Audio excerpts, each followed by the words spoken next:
Hi everyone. I've just started a few minutes early. Just wait and see.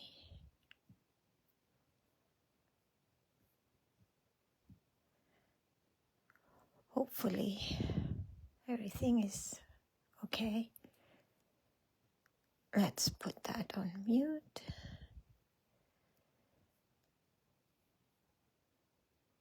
Anyone doing anything interesting this afternoon? Well, after this, I mean. I know my video is not playing, but that's okay. Well, nothing new there, right? Let's see. Okay, I think I'm all set.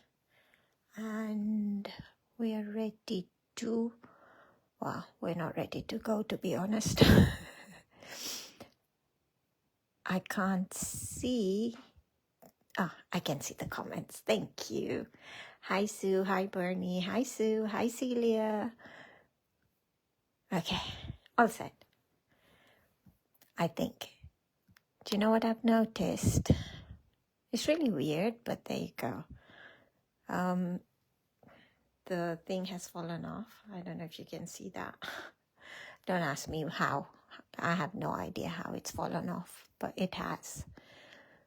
Because I did stitch it, so I'm not sure what happened there. So weird. My video on my laptop is not playing. And I'm not sure why, so it's a bit hard to know what's happening. But it's one of those days.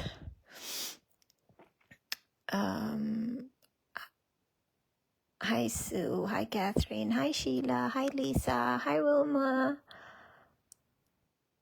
I'm hoping it should be fine. Yeah, so like I was saying, you can see, I don't know how it's fallen off. It's going to really irritate me now, isn't it? Like I stitched it. I probably didn't stick it well enough on the back, and it's fallen off. So I don't think I can take it all off because it's stuck here.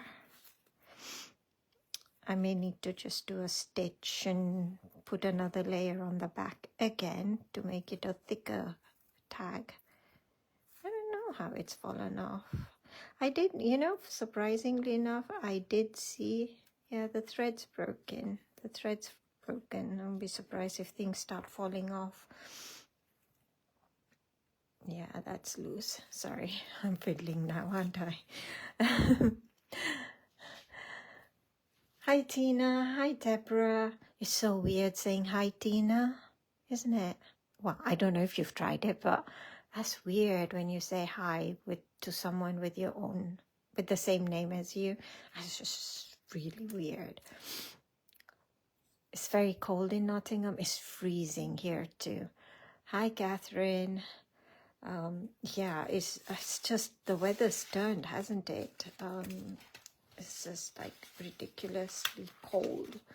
Mind you, I'm probably feeling more cold because I've got a bit of a cold, and yeah, I'm feeling blah. Is that a word? Well, it is now. I'm feeling blah. Hi, Helen. We'll see. We'll just get on with things and take it easy, kind of thing. I'm probably gonna be super slow. I'm not going to even say what time we're going to finish because it's just not worth it. Hi, Jackie. Hi, Karen. So we'll just see. But yeah, but I think I'm going to be like super slow today. We'll just see. Let me just turn on the light. It's a bit dark for me. Okay, there we go. I think that's better. I hate shadows. The thing about at this time of the year where it's getting dark earlier and earlier. Hi, Richard. Yeah, you see the shadows. I don't like those shadows. They annoy me. They really annoy me. I know they shouldn't, but they do. I'll just wait a couple more minutes and see while I just, chit chat, find my embossing tool. That would help, wouldn't it? I'm so disorganized, seriously, today. I don't have, well, anything out as such. And we're just going to wing it as usual. But this is really bothering me. I want to fix it.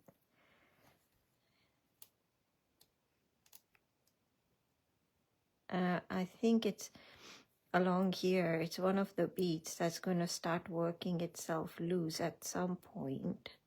So I think I'm going to have to go through all the beads and everything again just to secure them down, because the thread itself is actually broken. So, you know, when you get to this stage and you've covered the back, there's only one option. Leave it as is and restitch. Poke your holes and restitch. So, you know, I'll probably be really careful lifting it and poking another hole through. You can try with the needle, to be honest, but I think it would be really hard to do that. I think with the one needle tool, even if it's just an impression, I've stitched it quite tight. I think what I'll end up doing most likely is taking the beads off, well, finding the loose one first and just stitching those few, because obviously it's gonna come off at some point. Although they feel quite secure, it's hard to know which one it might be. I'm just waffling. Can you tell? I'm just waffling. I think it's this one. This one feels quite loose. I don't know. Anyway, we will see. Yeah, you had a cold as well, Jackie. I know. I actually picked it up from Mom a couple of days ago. With Mom, she doesn't understand when she's not feeling well. She's like, "Oh, hi, Karen. From Scarborough. Again, you were there last week." Oh, no, I did see the post. I hope you enjoyed the weekend. Scarborough, they go to the workshops by Josie and Chris. I think it's a weekend long. I'm not sure when it starts, when it finishes. But yeah, they do groovy, they do traditional. So if you're in the area, definitely look up the workshops. One day I'm going to make it there. Honestly, one day I'm going to. I'd love to just disappear for the weekend and go to a workshop where someone else is teaching, kind of thing. It's a bit off screen, isn't it? Should I put it this way? Will this be better? So yeah. Yeah, Mom, sorry, I was saying Mom doesn't understand when she's not feeling well, which is really sad. So yesterday she was just like so difficult, but she was just, shouting, screaming. She was pushing everyone. She was just whacking everyone. It's because she doesn't understand. She's not feeling well. She was given paracetamol and stuff. It's a bit difficult to treat someone when they can't explain their symptoms, right? I mean, for cold and cough, there's nothing much you can do anyway, unless it's an infection. But for viral, there's nothing anyone can do. But it's really sad. Anyway, so I'm just going to start. I'm going to stop waffling. We're going to do this one here. Like I said, I'm not going to say how long it's going to take us because I have absolutely no clue. But if I just show it to you guys. So this one here has been worked. So the centerpiece is the parchlet that was, I think, brought when? Towards the end of last year, I think. Or was it beginning of this year? I can't even remember. So yeah, the centerpiece is the parchlet, but everything else on it is using the new plate mate for the A6 baby plates. So we're going to do that. Now this one, I did work in layers. I cut out the top piece. I think it was the second largest nest. The words, Tina, the words. Second largest peak, you know what I mean. You know what I mean. but I'm pretty sure it was the second largest. I should actually measure it, seeing as I have the plate here. So if anyone wants to do it in layers at a later point, yeah, it's the second largest. So what you would need to do is, if you're doing it in layers, for example, what I did is I did all the groovy work on all the pieces first, everything, the embossing and all that, and then stuck this on that using a low-tack tape and poked the holes and stitched this piece to the backing, all three layers together, and then went back and perforated the rest of the design on this piece. I don't know, does that make sense, guys?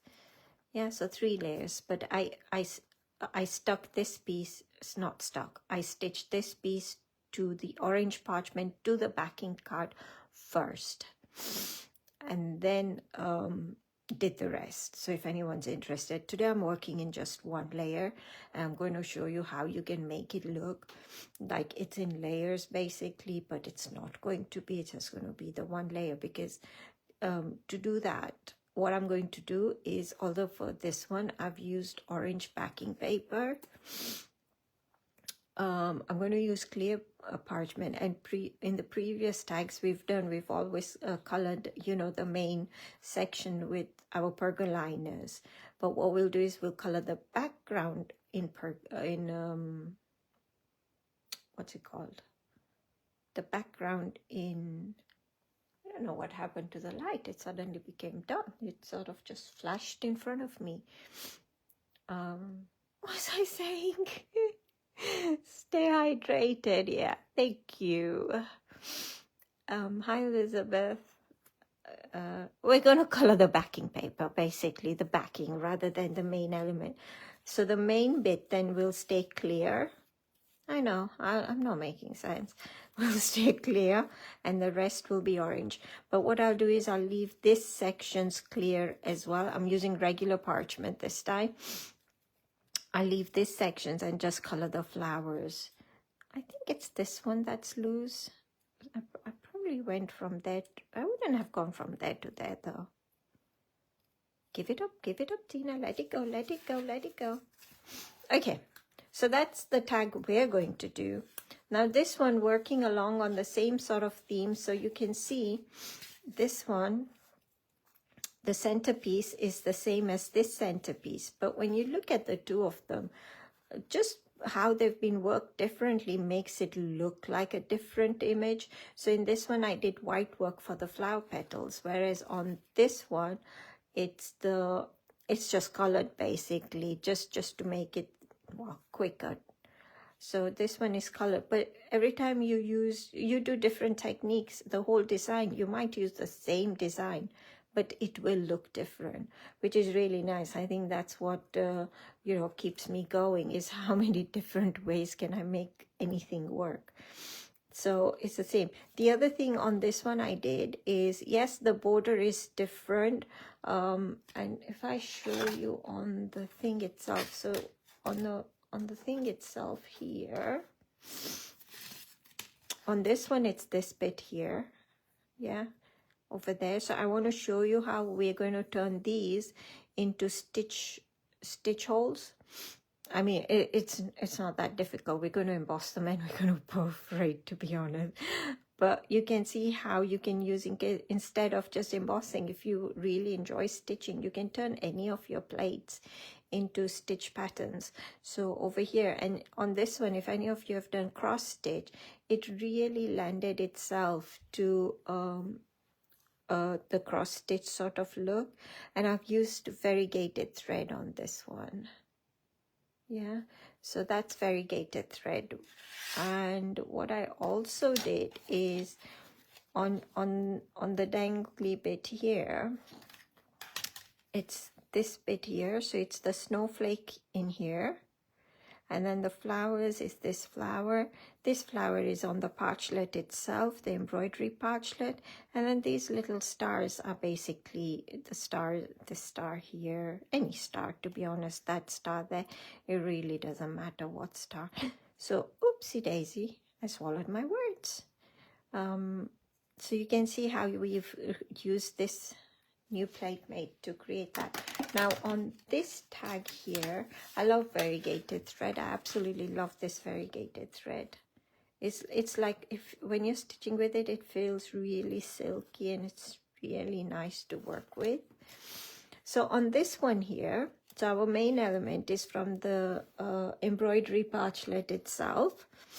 And then everything else, like I said, is from here. So when we look at these circles, it is this circle here, this circle here, and I just did the inner circle and the flower. Yeah, just the inner circle and the flower itself. I didn't do the outer circle because I wasn't sure if it was going to fit with the square, with the border I wanted. So yeah, and then in the middle there was all this space here, so in the middle there I just chose one of these stars and put it sort of middle-ish there. Did I or did I not? I did. I'm just wondering where this line came from. It came from somewhere. I know it came from somewhere. I must have put it from somewhere. It's a long line. That's so weird, seriously. I think I might have just added the line from somewhere. I'm not sure where, but I must have.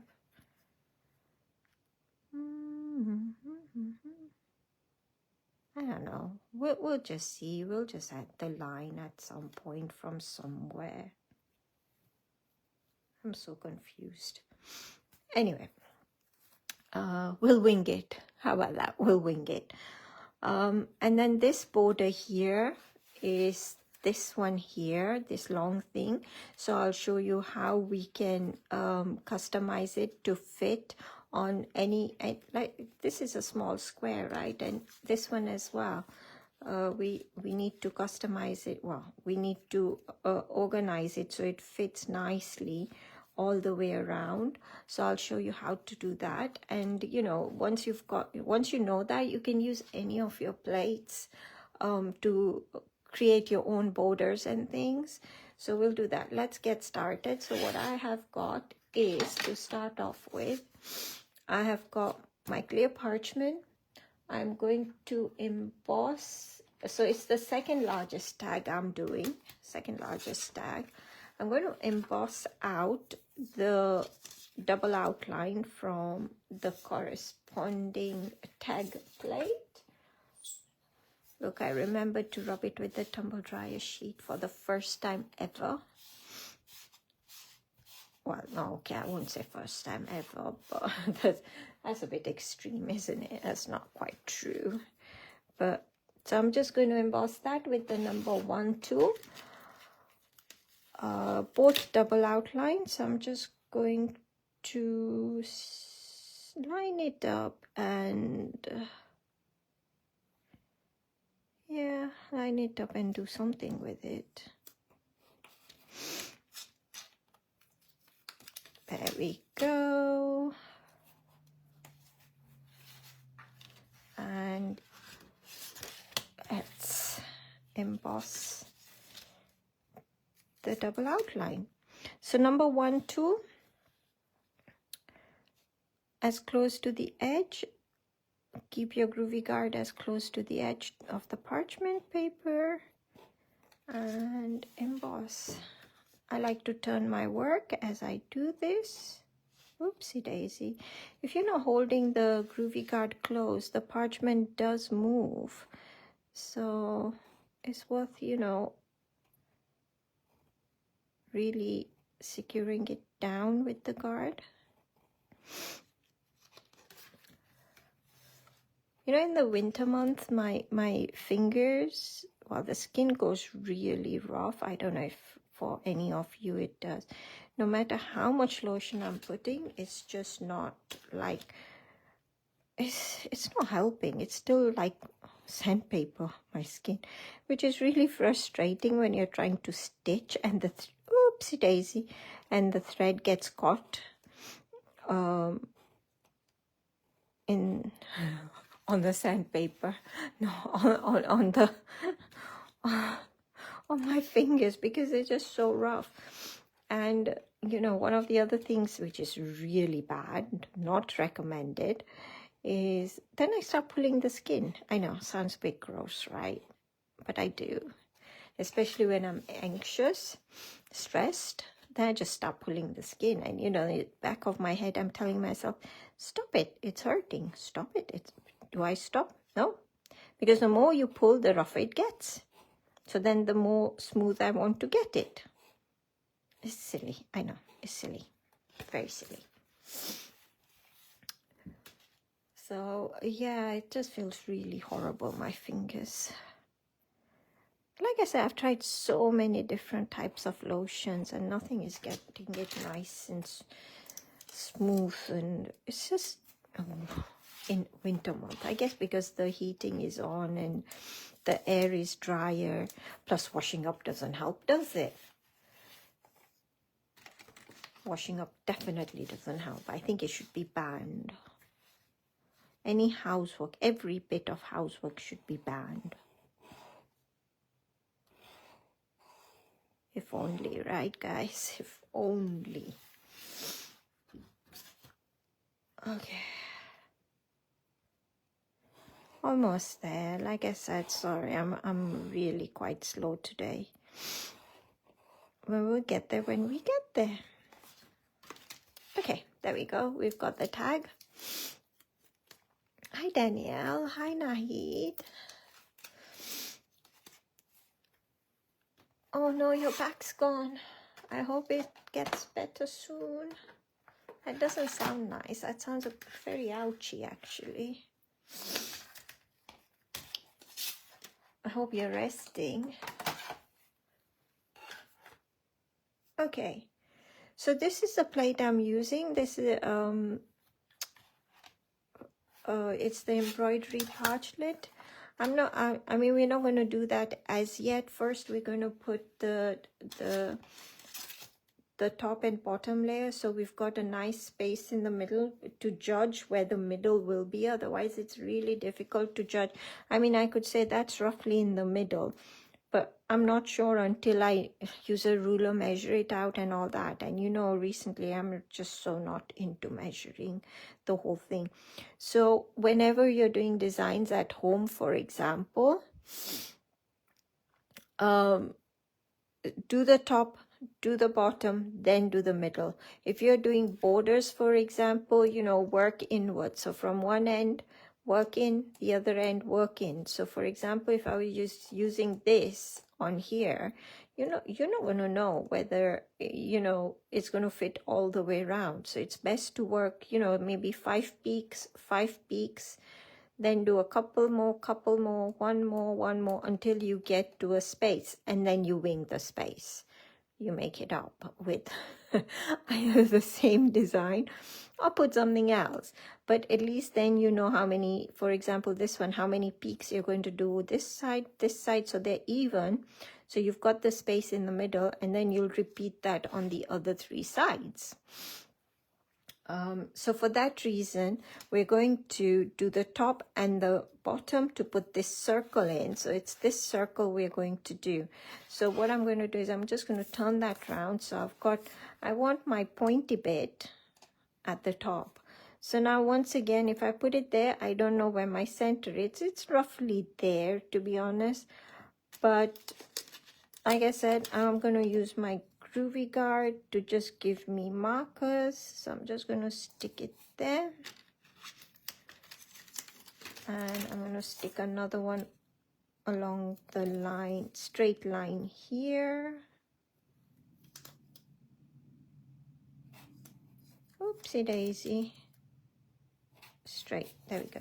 So now I've got this space, and now I'm better able to judge where my center is. So I want to be quite close to this top circle for where the hole is, and you can see where my for example, the circle there. So these are the same width, right? So I've got this space. So this circle here, I want it roughly in the middle, roughly Do you see? If it's this way, that's definitely, although it may look like the center, it's not. But by moving it along a bit, I'm better able to judge that that's in the middle. The other thing you will find is, well, have your tag straight for a start. So I'm going to keep it straight this way. So I'm judging this line along one of the lines, any line, it doesn't matter. But you can see the center, and also these dots, they're the same distance-ish, so you can just move it along a little bit. I know I'm being a bit OCD, but there you go. And then I'm ready to stick. Oopsie, I need to move it up a little bit. There we go. And then I can stick that down. So for the flower itself, I haven't done any white work. What you don't want to do is you do not want to emboss all this diddly-doos on the inside, because your thread is a lot thinner. If you're using the Madeira gold thread, for example, it's really thin. And if you emboss these lines out, the lines will show. So you're not going to emboss those lines. So what you're going to do is basically, so first let's do the circle. So whenever you're using your other plates, which are not embroidery plates, for example, leave out, you know, the straights and things, because like I said, they will show. It's the line is a lot thicker than, oopsie daisy, than the thread itself. So flower petals. Now in the center there, I'm going to stitch a sequence and a bead. So I haven't, I've just used the number 1 tool, but if you were going to emboss that, you would use the number 2 tool. So now how do we mark our thing? So this definitely, the dots at the top, they're there, might as well use them. Now here, I don't want to emboss the whole line. I'm just going to mark the base of the center, just the base. And we've got our line to be able to emboss that. Sorry, perforate and stitch over it. Now this dot is definitely a lot bigger. I'm going to stick a bead on it. And you will find that if you're using, for example, this plate or any of your other plates and the hole is really big, you will have a shadow of white work showing. So I don't know if I got something here to show you. Let me show you. Okay. I don't know if it will focus or not. I will see. But can you see you've got a halo of the white? It's a bit hard. So I think this one's a good one to see. There you go. Here's a, I don't know. Can you pick up the halo? It might be a bit blurry if I'm too close. I can't tell. On my screen it looks blurry. Yeah, it's not picking up. It's very blurry. But you'll find that there is a halo. Now this is a bigger dot, for example. So there will be a halo. I personally don't mind it. Yeah, if it's going to bother you, then maybe you want to stick to plates that have tiny dots on them for your emboss patterns, rather than something so big. Yeah, that's quite big. Okay, so when you look at this as well, it's like a fan over there. Yeah, so I need 2 dots on either side as well. So again, I'm going to use the 1 needle tool to just mark the ends. I don't need the base because I'm going to fan it from that center dot out. So there we go. So we've got our shape in there, right? Okay, so we're going to repeat this on the other side. Once again, I'm going to stick the groovy tabs to give me sort of ish, middle-ish. She says, sort of ish. That's not very straight, but you know, a little teeny tiny bit is really not going to matter. And yeah, we try to be accurate, but sometimes we can't. Okay, so once again, I'm going to go quite close to the base, although on this I have left a bit more space there. Yeah, you see I've left a bit more space here, but it really won't matter.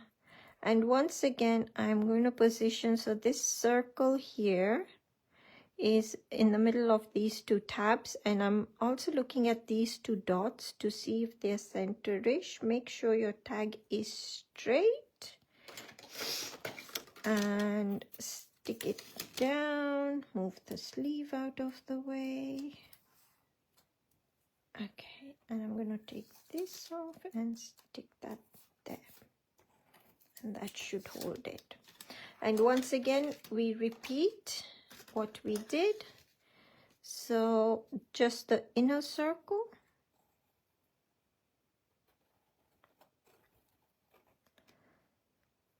I am not embossing that, so I'm still using the number 1 tool.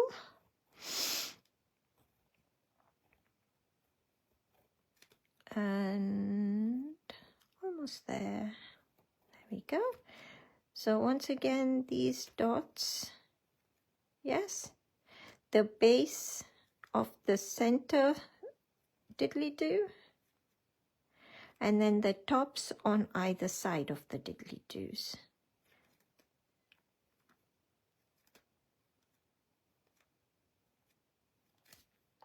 I hope that makes sense. I don't know, does it? I hope so. Okay, let me show you what that looks like.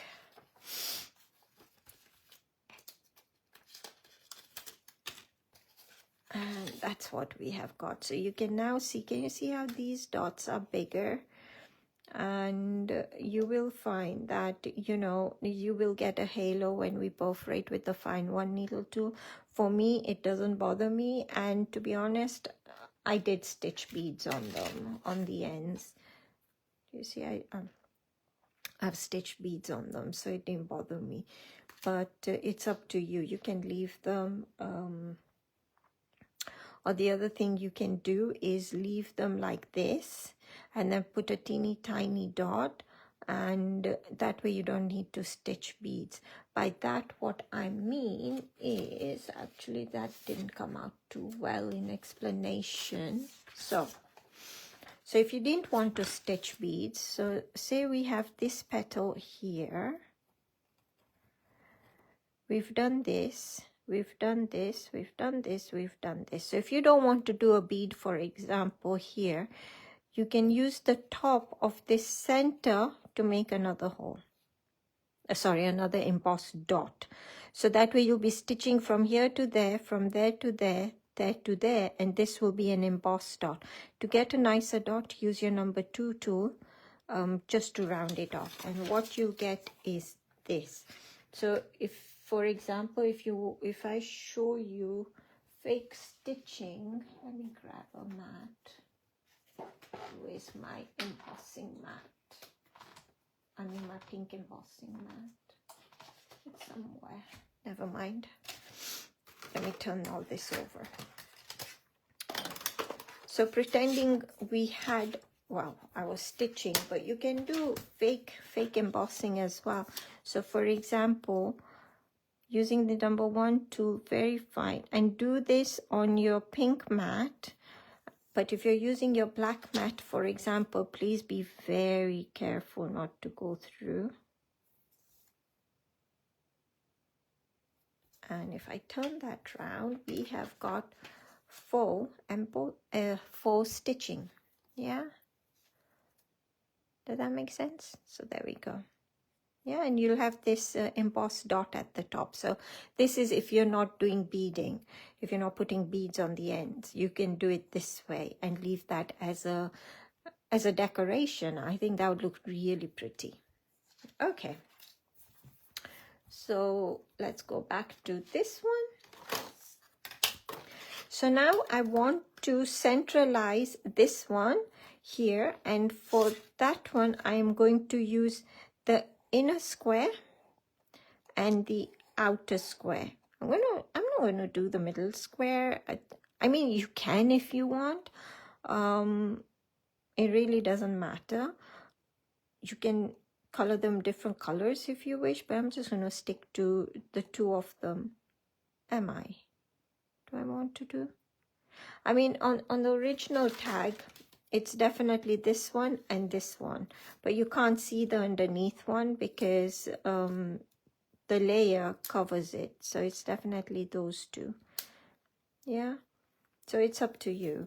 I'm going to stick to the same. I'm going to do the inner and the outside. So to once again position that,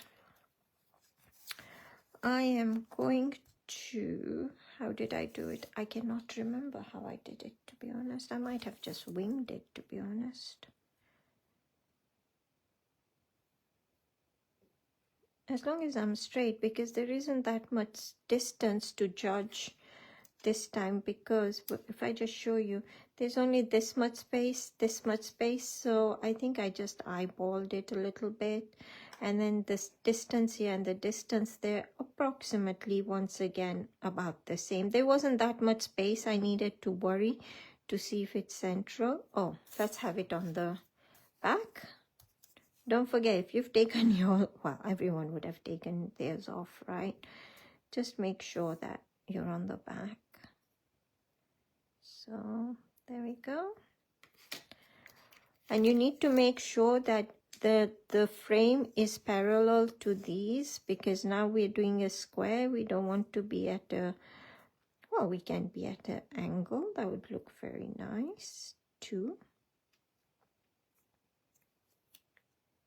And on the larger tag, actually, I do have it at an angle, but it was a larger tag. And I wanted to use I wanted to use this one. So on the larger tag, I turned it into like a square ball kind of thing. So this one is like diamond orientation as opposed to square. Okay, so I'm going to do the large one, the outside, and the inside. So outside and inside. And if your tool slips, you're going to do all three, basically. Or by mistake, if you do the center one, you're going to do all three again.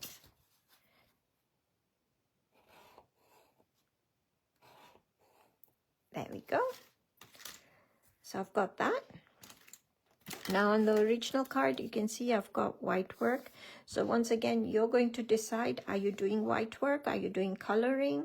And you're going to decide what you want to do. I think for my center, once again, I love these white flowers. So I'm going to do them as white work, but I'm just going to be honest, do the line art for the flowers, the leaves, the stems with number 1, and these circles and the little petals there with the number 2, because we're going to emboss them very quickly. I have glitter on them. I'm not going to spend too long, embossing them, because the glitter will cover most of it anyway. So those is with the number 2 tool. If you want to just do the colored option, like on this one, again, I mean, these, you can see I still did them as white work, but by the time I put glitter on it, you really don't see much white work happening there. But it's all number 1 tool for the petals and things once again, and colored in from the back. So I'm going to start with the number 2 tool so I don't forget. So all these, oopsie daisy, all the circles, everything basically I'm going to emboss completely white. I'm using the number 2 tool. And I've forgotten to put these lines in. Do put them in. I'll go back and put them in a minute.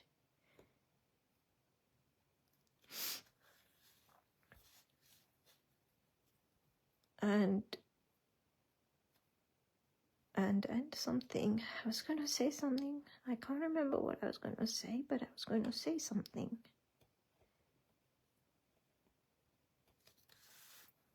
So number 2 tool. Like I said, I'm not going to spend too long embossing these. I'm going to do it very quickly.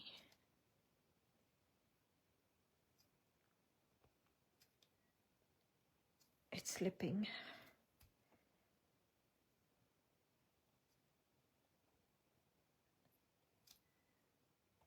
I'm so not like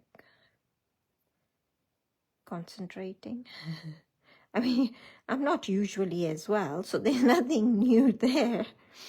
But today I feel more like I'm with the fairies.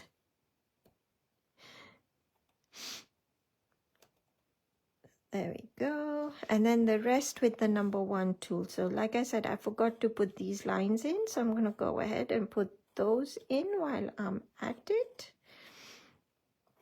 And then I'll come back and do the flower petals and the dots.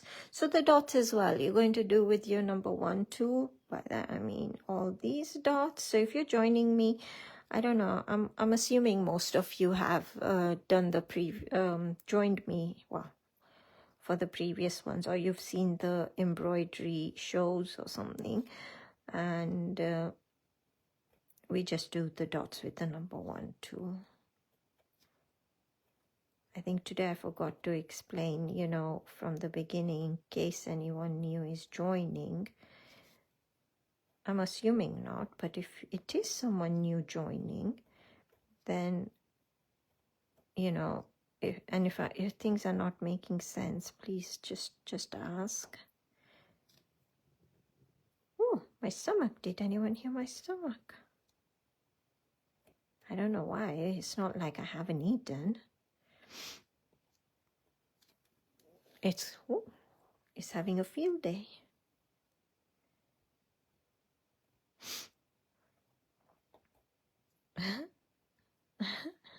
Can anyone hear my stomach? That's so funny. Well, it's funny to me, but I'm one of those weird people. Well, yeah, well, I think most of you guessed that anyway. But my stomach rumbles when I'm eating or have just eaten. You know, most people say their stomach rumbles because they're hungry or something. Mine rumbles while I'm eating, which can be quite embarrassing as well, especially, you know, when you're sitting in a nice restaurant somewhere and everyone is talking nicely and softly, and suddenly my stomach decides to have a conversation. Not sure it's called a conversation, but I'm assuming it's trying to have a conversation with me about what it feels like being fed. And then there I will be when that happens, is cracking up, thinking it's the funniest thing ever. And the rest of the family are usually sitting there like, there she goes again. Thankfully, you know, my kids don't get embarrassed easily with me anymore. They're too used to it at this point. But others around, you know, they just sit there like trying not to look in my direction. Yeah, there you go. Almost there. Oh, one more. I thought I was almost there. Never mind. So you can see we're heading like this towards, you know, using some of the other designs, other plates you may have at home, and how you can do turn them into embroidery designs. The other thing is we're going to create a border around our frame. I'm sure all of you know, I just love mixing and matching plates, picking elements from this and picking elements from that. So has everyone been shopping with the sale what's the word, in the sale on the Clarity website, who's bought loads of stuff. And, you know, well, I'm looking forward to using them as well at some point. Hopefully, well, you know, every time I said I wanted to have a list of stuff I'm going to buy, and I never made a list. I should have, because now when I look, I want more than would have gone on my list, because now I'm trying to find what I wanted, which a lot of it I cannot remember. So I end up putting other things in my basket, which I really don't need to, but I do. And there we go. So this is our design so far. Yeah, that's looking very pretty. Okay, the last bit. I'm hoping everyone is fine. And oh, do I need to slow down? Do I need to slow down? I don't know. Let me know if I need to slow down. The next bit is going to be about creating the borders. Yeah, the borders. Actually, the double frame did look pretty, didn't it? I'm wondering if I want to put this second one in, because it separated this from... No, let it go, Tina. Let it go. Let it go. Okay. I'm letting it go. So on this one and this one, it's two different frames, but the idea is exactly the same. So I'm going to use this one here. Yeah. So now we need to decide, well, not decide. For example, it's this one here. So when I position this on this, I can judge where I want to put it. And you know what? I might use the light wave, might show up better. Of course, it would help if I plug the light wave in. I think you'll be able to see better with the light wave on what I mean. Hold on. Okay.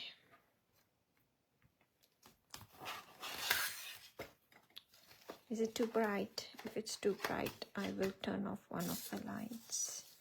Wow, it is bright.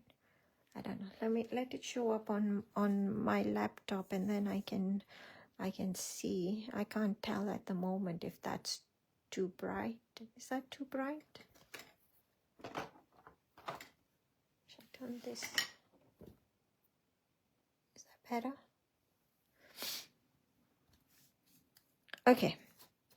If I hold it there, yeah, I don't know if you can see that. If I hold it there, I'm hoping you can. You can judge. So I've got a diamond on this side, diamond on this side. It doesn't go right to the edge, but it sort of-ish does. So I want to leave about in approximate same distance from there on both sides. Yeah, so if I put it there, and again, you know what will help is your Groovi tab. So when I'm putting the Groovi tab, for example, I am going to put it so that it is on the line itself, the embossed line we have done. So there. And what the Groovi tab will do is, if you're doing a small tag, like the second largest is, we'll be able to use it to stick it down on the plate too. So there we go. Right? So now I know that my border needs to go from this side to this side. I don't want to overshoot it, because if I overshoot it, there is no guarantee it's going to fit perfectly on the other side. So whenever you're creating your own borders, for example, always work from the inside, always work from this side to this side, not overshooting the line. Yes, and then repeat on the other side. You can always come back and put something into the corner. Yes, but to get that even spacing all the way around, always make sure you're working on from the inside to the inside. I'm not sure if that made sense, but I'm hoping it did. So say I wanted the flowers on the end, and the flowers actually fit quite well. So I'm just roughly sticking it down, because I think it is not So there we go. Can you see the flowers fit really well? So if you, depending on whether you want the flowers as your ends or the diamonds will fit as well, but with the diamond you'll find you've got a little bit of line, so make sure you've got in the same amount of line there as the same amount of line there, so you can go diamond to diamond if you wish. So that's another alternative. For example, you know, if you wanted to use this, I'm not sure that will fit for me because it's, oh, it does fit. It does fit. On the other side, yeah, I didn't space it out evenly. It does fit, but it's closer this way. So I'm not going to do it. But if you wanted to, once again, from inside to inside, and you could do this, well, that's not going to fit, but you know what I mean. So without the circles, it does. So again, I get one dot there and I get one dot there perfectly. So I could fit it this way. Yeah, so you need to make sure you're the same on this side, same on this side, and then you're ready to go. Yeah, so depending on what design. So on the tag itself, I have gone flower to flower. Oh, can't see with the light wave on now, can we? Oopsie daisy, sorry. Did I turn everyone? Did I make everyone deaf now? I've gone flower to flower. Yeah. Let me grab my thing. I dropped the tag and the plate and everything. Oh dear. All right. So let's move that. Put that. And I'm probably going to do the same. So I'm going to go flower to flower, making sure I'm sort of even space on both sides. And to be honest, if you have a light wave, definitely that would be easier to line this up. And I'm sorry, I'm going to use the light wave because I can't see the lining up. It's too dark for me. I'm sure, you know, as I'm getting older, my eyesight is getting worse and worse and worse. So approximately even space. And I'm going quite close to that, to the frame. Need to move it along just a bit. Take your time. It's really worth taking your time to make sure you have got even spacing on both sides. Make sure your tag is straight-ish. Okay, I think I'm just fiddling too much. There we go. Okay, I'm going to leave it at that. So again, I'm going to do the dots. Number 1, 2. And because I've got the groovy tabs on either side, that helps me know, well, it helps not to overshoot, for example. So, and the lines as well, number 1, 2.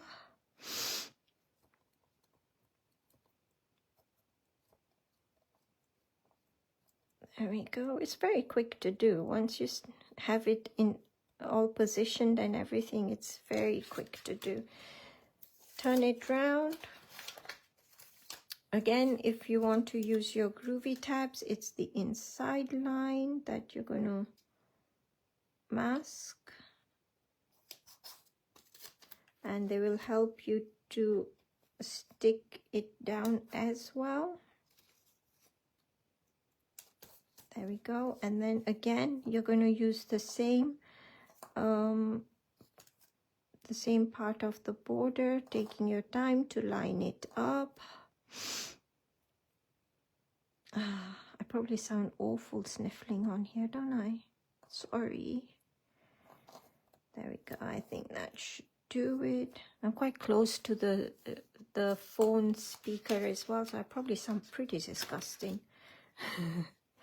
Uh-oh, it moved. What moved? Something moved. I don't know why it moved, but it moved.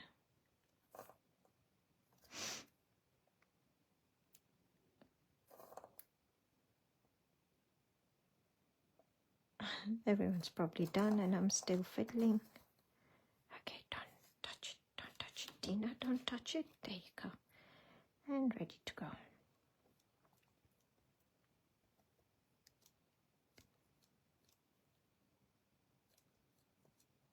Okay. So now well, you can see how I go about creating borders. I'm sure all of you that create your own borders have got different ways of creating them. So that's fine as well if that's what works for you. You know, there is no right or wrong, to be honest. So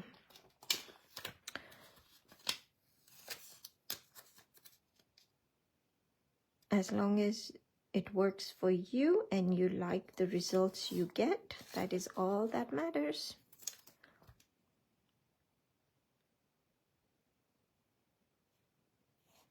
So there we go. That wasn't very straight, was it? It will do, it will do, it will do. Let's not fiddle. Otherwise, I'll be here. I'm cooking dinner tonight. My kids get fed. They'll be so glad to know they get fed. I don't know what I'm cooking, but I'm cooking.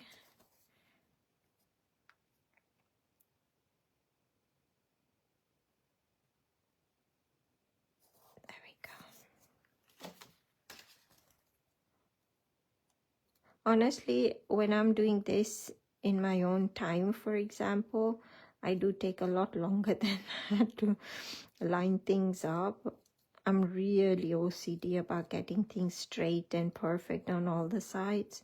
So I take a lot longer to do it. And as much as I tell myself, a millimeter here, a millimeter there is not going to matter, in my head, it matters. In my head, it matters big time.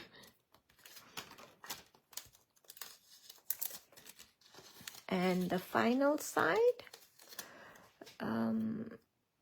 Oh, sorry, Nahid. I didn't see. I wasn't looking up. I was like focusing on, wow, something. I can't remember what I'm focusing on, but I am honest. Okay. And then the last side.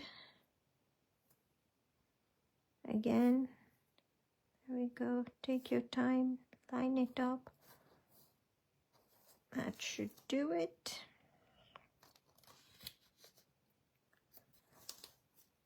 I haven't attached that very well with the Groovi tabs, but it's okay. Just need a bit.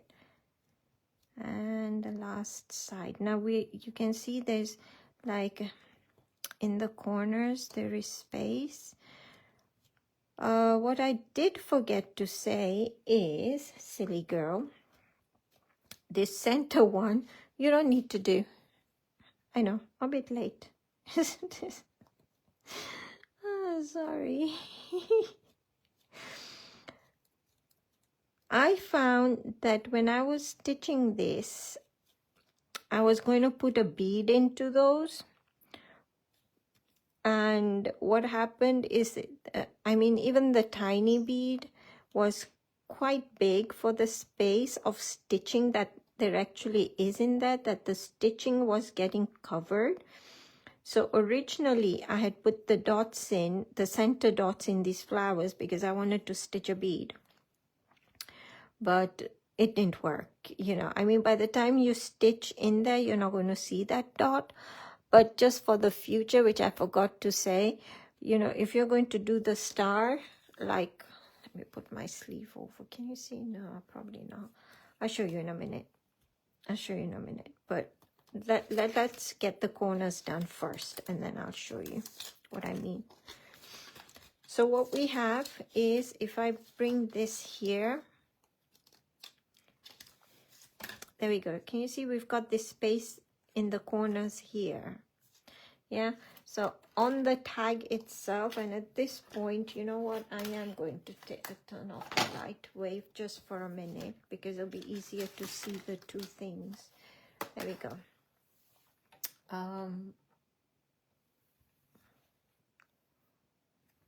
So let me backtrack. Sorry, just all over the place, aren't I? Can you see, by the time we do these stars in here, you don't see that center dot. So it is fine, but in the future, you know, you don't need the center dots because it's a star shape in there. So we could have left them. It says, I forgot for today, but it's not going to matter. Just leave them out next time. So in the corners here, so on the tag itself, I've got a line, and I put a dot in just because I stitched the beads there in the four corners. So once again, bringing this here, you can decide, for example, what you want to add. So you can add, for example, you could put another flower at an angle like this, if you so wished. Yes, just make sure that it is straight, sort of middle-ish, and you can see the flower would look really pretty in there. Actually, I might do the flower. Lining up the flower, again, you want markers. Let me show you again. Sorry, back to the light wave. And this is why I don't take the light wave when I'm usually doing the shows on when I do the shows on CNC, because I forget between one and the other. So you want these two dots to be along the line here, yeah, and the center dot on the point here. And you'll know you've got, because when you've got the space there to this line, space there to this line, you've got sort of what's it called, you've got about even space approximately. It doesn't matter. So I'm going to go ahead and actually do that. I like the flower there, so I'm going to put a flower, and you can see how we fill that space. This looks empty at the moment, so just by doing that, we've done that space. So I could have chosen anything, to be honest, from any of the plates. So for example, it could have been the 4 here. It could have been a circle there.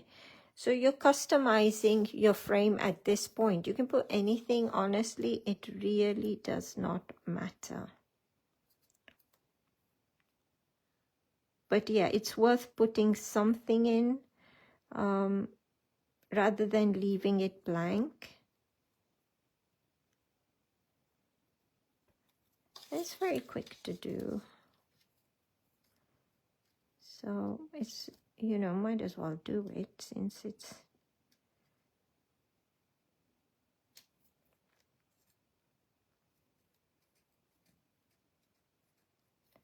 and one more.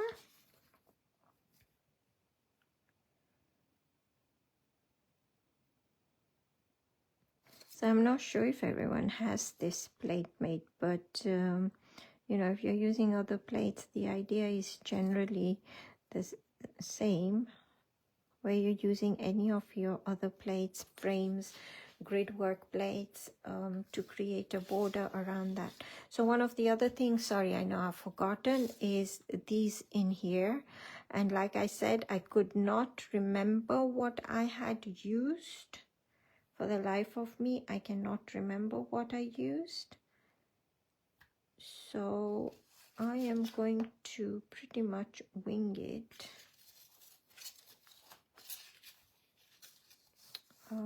No, let's not wing it. Let's make sure I know what I've used.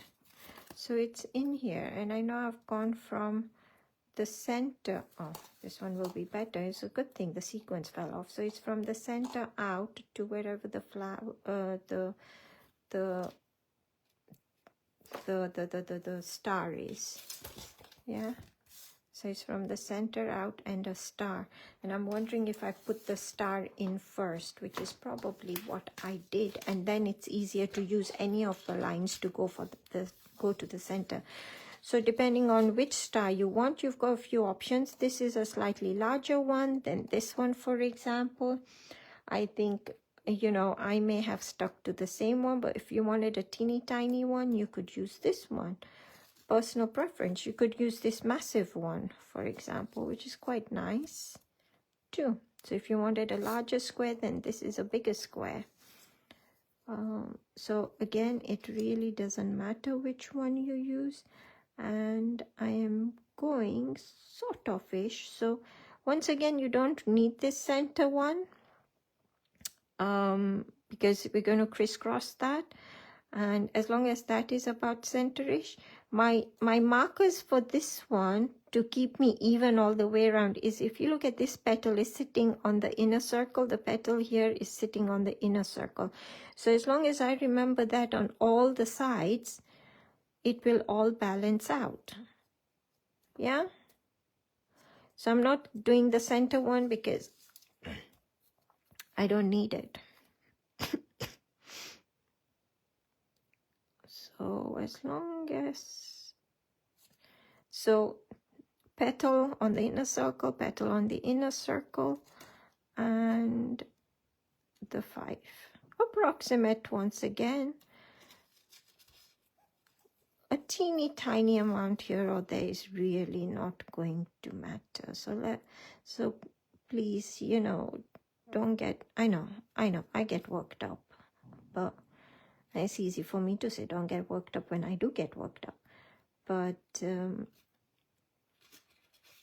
go with the flow.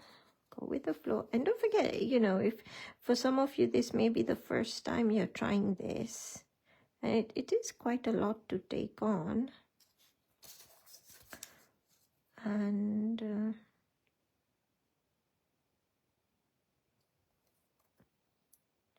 I want to make sure that this line is going sort of centralish for when I put in the center vein.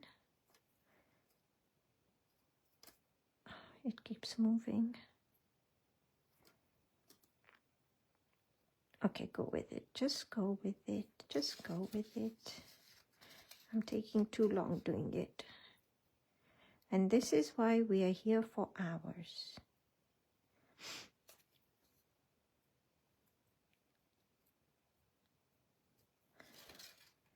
If you've already done this, for example, while I'm fiddling, you can go ahead and emboss your, if you've decided to emboss, you can go ahead and emboss your flower petals on the inner design while I continue fiddling.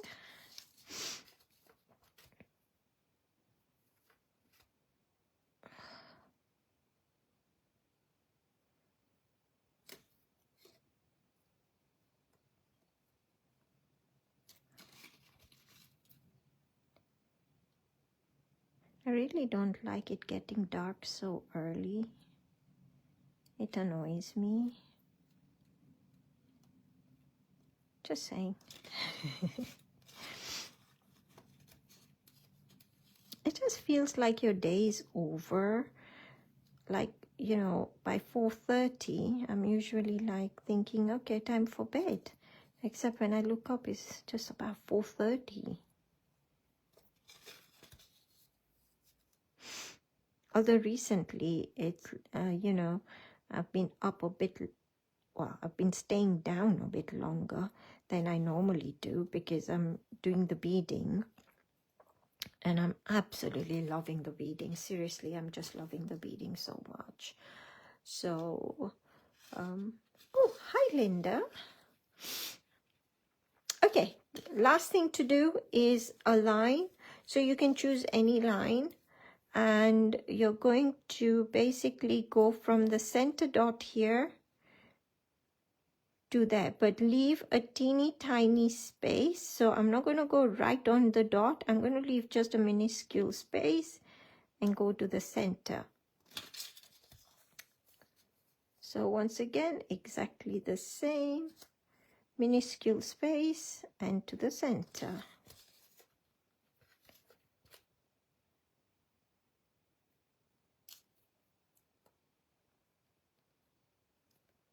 Am I on screen or have I moved off?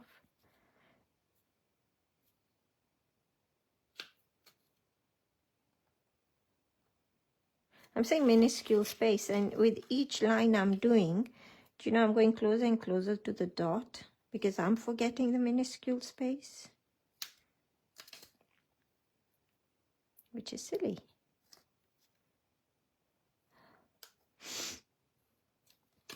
And the other side.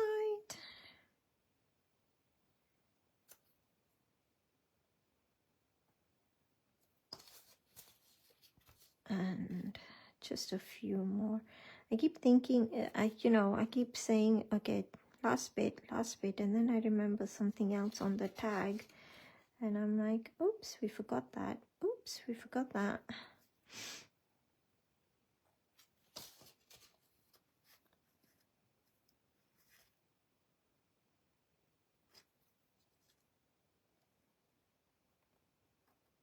And last one. Some of them are not very straight because I was not concentrating. But by the time you do all of them, you can see it really doesn't matter if I was not perfectly accurate all the way around. It really doesn't matter because more often than not, everyone just sees a full picture rather than, I think sometimes when we're working so close that I think we're very critical of ourselves. I think most of us are. And, the smallest dot out of place, I know I used to get worked up. I don't so much. Now I just try and wing it. But you can see that's the whole design, which is pretty much identical to this. I haven't changed anything this time around. Well, no, except the corners there. In this one, I've put flowers as opposed to there where I had done straight. But I've kept everything else the same. So what we want to do is we want to go and emboss these the white ones and then come in and color quickly. So for coloring, in case I get distracted or I'm too slow and you guys want to just carry on. So I'm going to go ahead and emboss those very quickly. Then I'm going to color. So like I said, on this one, I've done it in layers where my top layer is clear parchment, then orange, and then backing card. So the color itself is orange parchment. On this one, I'm using clear parchment, but I want to give it the layered look without the layers, for example. So for this one itself, I'm going to color my background orange, all this background. I'm going to leave this centerpiece uncolored. Yes. And on here in the circle, I'm going to leave the circle uncolored, but I'm going to color the petals using my felt pens just very quickly to color those. And the leaves, I'll give them a little bit of a color there. Yeah. So for the background, I'm going to use, I'm going to use the orange polychromos, but you can use your pergoliners. As you know, for the fundraiser, Alzheimer's color is orange, so all my tags I've been doing have been shades of oranges. But you can use any color you want. So I'm going to just move that out of the way, and I'm going to turn the light wave on. Let's turn this around to the soft side. And like I said, I'm going to be very quick with the embossing. Now for the flower petals, for example, I need a larger ball tool. I've done them with the number 1 tool because I didn't want a very soft flower petal. I like the white outline. And I'm just doing just a few flicks into those. So all the ones that go in the same direction, I'm doing them at the same time, because I can. Okay, maybe turn it a bit now. So always look out for, things that go in the same direction. So in this case, I'm embossing. So I'm looking for the flower petals that are sort of in the same direction, so I can emboss them all at the same time, rather than doing one, turning it 5 times, doing another, turning it 5 times. If I can get away with, handling my parchment that much less, turning it that much less, I want to do that. So just very gently give a few flicks.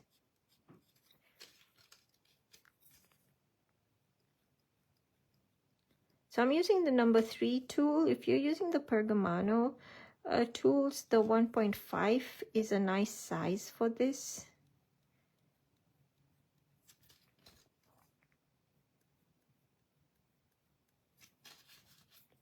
And the circles and the little teeny tiny flower petals, I just used the number 2 tool.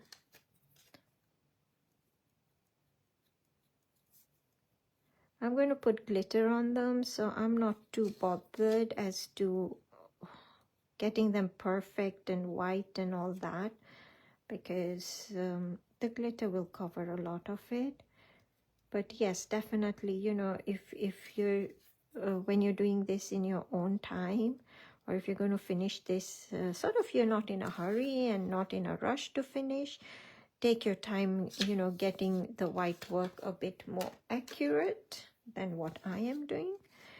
So the circles I'm doing with the number 2 tool, so up and down and across, circle, up and down, across, circle. I think you know that routine pretty well. Now this center one I don't need to bother about, because I'm going to put a bead in there. I'm going to stitch a bead in there, but if you're not going to stitch a bead in there, then you do want to emboss it.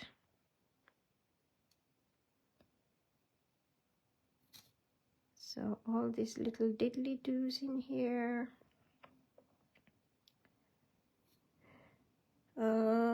What else? Am I forgetting to say anything? Probably everything. Most things.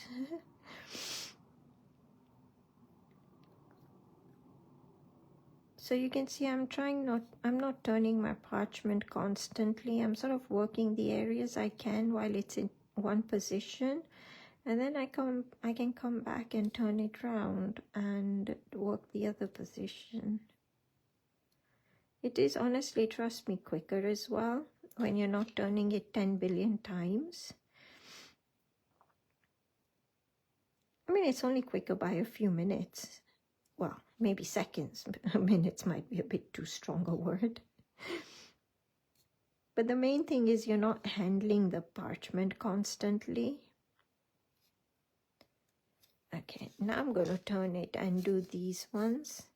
Because when it's this angle, that's just the wrong angle for me to work. I like working up-down sort of thing rather than sideways.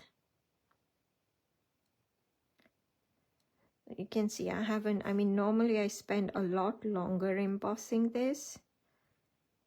I haven't today. Today, definitely, my head is saying, let it go. Let it go. Enjoy the process. But yeah, you can definitely take longer doing that if you wish. When I turn it around, you can see it doesn't look... Actually, that turned out pretty good. Better than I thought it would. But yeah, it's such a shame. I'm gonna add glitter on those. But yeah, or shall I leave it? I might leave it rather than putting glitter. Yeah, I think I'll leave them this time. They turned out pretty good. So yeah, I'm not going to put glitter on them. Okay, next thing, the coloring bit. So for coloring, like I said, I'm going to use pencils and pens both, and I'm going to use it over the light wave. So if you have a light wave, it's definitely worth using when you're doing coloring, for example. I'm going to turn that down because you'll see the coloring better when it's not so bright. So I'm using polychromo pencil as opposed to, because there isn't a nice orange in the pergoliners, and I definitely want it orange. So I've gone for the polychromos. You're going to work, if you're using any other pencils, it's always worth trying out a little bit on a scrap piece and see how it blends and the colors and things. So just a quick color. Now this is quite a large area that I'm coloring, and I'm going to still use my blending pen and nib, because there's a lot of like intricate areas and things. So, you know, kitchen towel is not an option for me because I don't know about you guys, but I'm really rubbish at getting it into a point. You know, I've seen Barbara get it to a point, Linda get it to a point, the way they fold it, Paul does. I can't. I just find it too hard. So I'm not going to stress over it. I'm just going to use the nib. I love those nibs. So I'm just coloring the whole thing orange. And this time around, my backing card is black. Don't ask me why, but I felt like having a backing card that's black. I don't know what it's going to look like. And by the time I stitch it down, it's going to be too late to change it. I'm just inquisitive, basically. I just want to know. I decided black because white work always shows so much prettier on black, on dark, not necessarily black, but on dark backgrounds, dark backing paper. So yeah, I'm going with black. So hopefully if you're doing a tag, you have got your backing card cut out as well. And I think that should do. So I'm ready to blend that. I'm not going to color anything else on there. The rest I'm going to do with felt pens. So my flowers and things there I'm going to do with felt pens. I'm just going to blend that very quickly. And so I've got my Dorso oil on a spot on sponge. I've got my, that's not, where's my blending tool on now? There we go, blending tool, a nib, and some Dorso oil. So I'm just gonna blend this. Okay, that's a bit dry. I think I need some more oil. So if it's too wet, as you know, the color will come off and it'll just slide about. If it's too dry, the color will not move. In either case, you know, using your pergoliner pencils is a very safe way to go about putting color on your work, because you can actually take it off or add more without any huge issues as such. I want a piece of tissue or paper towel or something to hold it down. No, I don't have it here with me. So little round circular motion I'm going. And you know, if you're doing large areas, to be honest, sometimes it helps to put oil down. It just moves a little bit easier. I'm not having any problem with this, but especially, you know, when you're using Dorso crayons, if you're doing large areas, it's really worth putting Dorso oil first on your card or tag or whatever, and then blending it.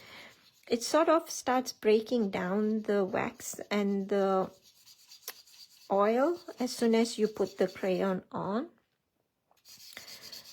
But this is moving pretty well, so I'm not. And again, another thing I keep forgetting to do is put the oil down if I'm doing large areas. Pergoliners blend pretty nicely anyway, but I know with Dorso crayons, certain colors, it's really worth putting the oil down on your parchment first. Now I've got a few very wet areas, so I'm going back, I'm moving the color about because I was resting my wrist on there. So always go back and check.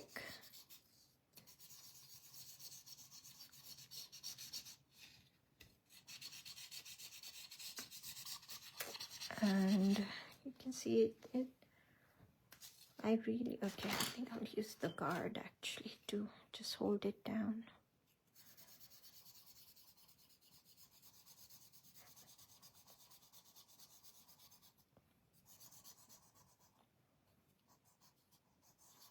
So take your time. Now I've gone outside the lines in a few places. As you know, we can erase those. If you're using colored parchment, well, I should have said, if you're using colored parchment, you should have done your white or your line art and embossing on the back, which would have been the brighter, glossier side. That's the back. But a bit late for that. And I'm assuming that no one's new anyway today. But remember, if you've used colored parchment, do not use your eraser pencil. You're going to take the color off your parchment. Instead, if you've got color where you don't want it, you can just take a clean nib, dip it in the oil, and wipe it off. I have got too much oil. It's just sliding about. It's not even evaporating. You know when you want it to evaporate quicker and it doesn't? It's like, come on. So I've put some color down because most of it has come off in areas because it's too wet.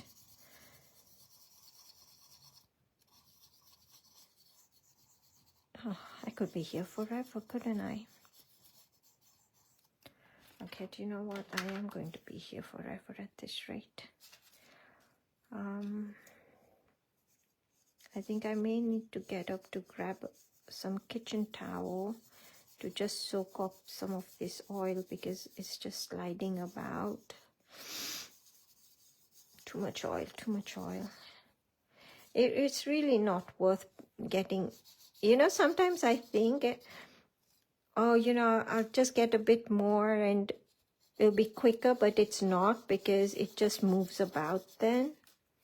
It's not quicker because you end up working even harder to get it off. And I'm just trying to find some kitchen towel, tissue, anything would help, but I don't have any. Oh, why is life so difficult? I'm blaming it on the cold. Okay, I'm going to blot it on paper and see if that will help. I'm just blotting it on just paper and I'm hoping it will transfer. This is how we don't do things. Yes? I think that should be fine. Let me have a look. Yeah, it's fine. You know, if all else fails, to be honest, I do use my fingers. And I know we're not supposed to do this. I find it so much more easier than tissue and all that to just move the color about. Just make sure your fingers are clean and you don't have chocolate and food all over them before you do this, honestly.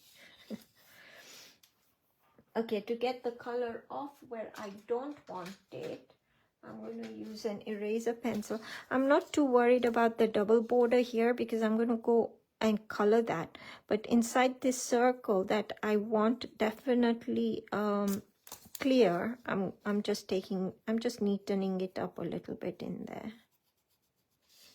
Yeah. So next thing I'm going to do is I'm going to color these large flower petals with felt pens and the double borders as well with felt pens, the leaves with felt pens. And I think that should be it. Just this because I want those two areas to remain clear, that I'm just neatening it up a bit. That should do. Okay, felt pens, Burger Colors Exclusives. I'm going to use green for my leaves. So I'm still working on the back. So these leaves, I'm going to do them green. As a matter of fact, I might do this green as well. It'll bring some of the green from this so little leaf. You see, there's so little. It just brings some of that color somewhere else into your project, just to balance it out a little bit. So there we go. Very quick to do. You know, we're still working on the parchment technique side. We haven't even started stitching this yet. I think we're going to be here for a while. I always think it wouldn't take this long, and it always somehow does take this long. I'm really rubbish at doing quick projects. In my head, they're quick until we start doing them. My green is dying. This is my favorite green. I tend to use it on pretty much everything, and it's definitely drying out. As long as it lasts today. Are the pens on sale? Does anyone know? I might need to get a set. I'll have to go have a look and see if the pens are on sale. I know that they had the sale a few days ago where coloring stuff was on sale, but I don't know if it still applies.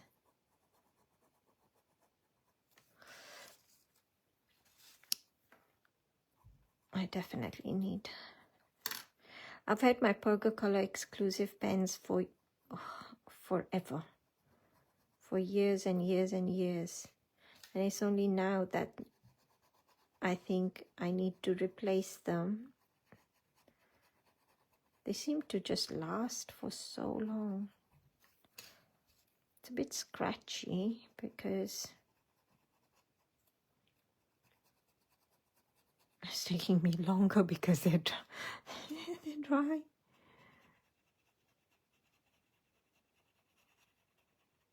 Oh my gosh, one more side. I keep thinking I've got to the end, and I look and there's more to do.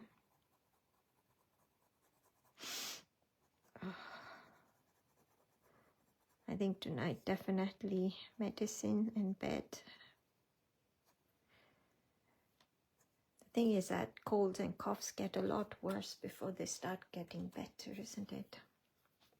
It's just one of those things. Okay, I'm gonna do orange for my flowers. Perhaps ask Santa for, oh yeah. Oh, pens are on sale. Great, thank you. I think I may be going shopping again. So the flower petals.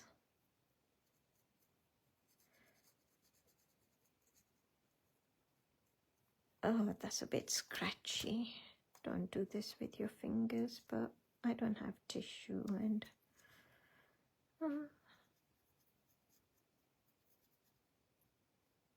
with felt pens, you know, if you're doing large areas, it can look scratchy.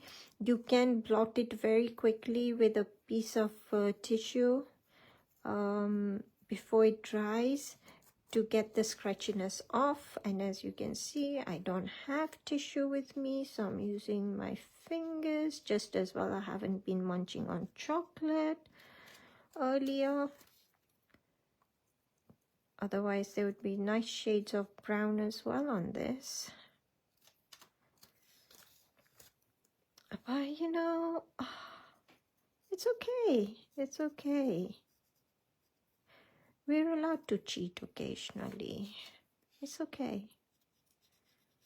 I know. I need to be professional and all that occasionally. Well, no, all the time. Which I'm not most of the time. I'm just so lazy.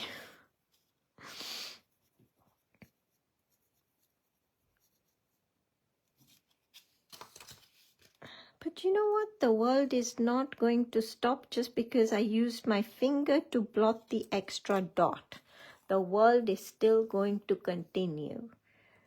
So it is fine.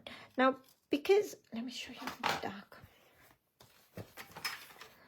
So these two orange is really sticking out compared to this, you know, this other areas that's really pastel and it's really bright orange. I could go ahead and put another orange layer on the back, being pergolina pencils or your polychromos, once you blend them, they're not as bright. So if you wanted them brighter, for example, you do have to put another layer. In my case, I'm just going to go ahead and color this double frame with the pen itself, and that will tie in these two flowers with this bit here. Yeah, so just to balance it out a little bit, well, that's what I'm going to do. So again, turning it around, and do you know what? I'm going to use the thick end. I was going to use the thin end, but I'm not. I'm just going to go ahead with the thick end. Otherwise, thin end will take me really long. I'm much more comfortable working thin end of the felt pen. I don't know why. I guess I have more control.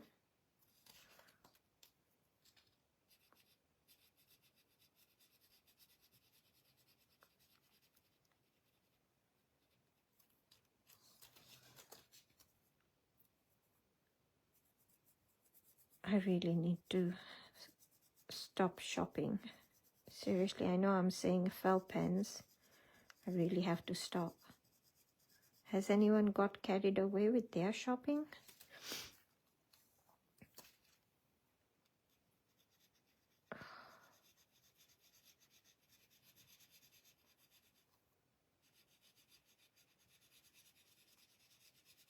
A lot of the times though, I end up getting stuff that I don't even get around to using. It just sits there. It literally, honestly, it just sits there. So there we go. That's all the coloring done on my thing. And oopsie daisy, that's the lid to my felt pen. Oh dear, that was funny. I didn't expect that. Made me jump actually. Hold on. Okay, let's put this away, put that away. We're ready to do some stitching. I know I've cut out the black tag, and looking at it on the black mat itself, I actually don't like the black backing. It looks dull, doesn't it? That looks quite dull to me. So there we go.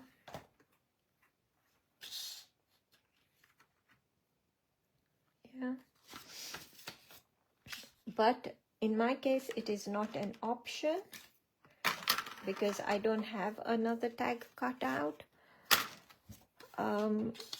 Maybe, you know, at home and things, it's when you're doing it, for example, do your work and everything and then cut out your tag and see, because I needed to keep mine ready. I have that. I mean, it's okay.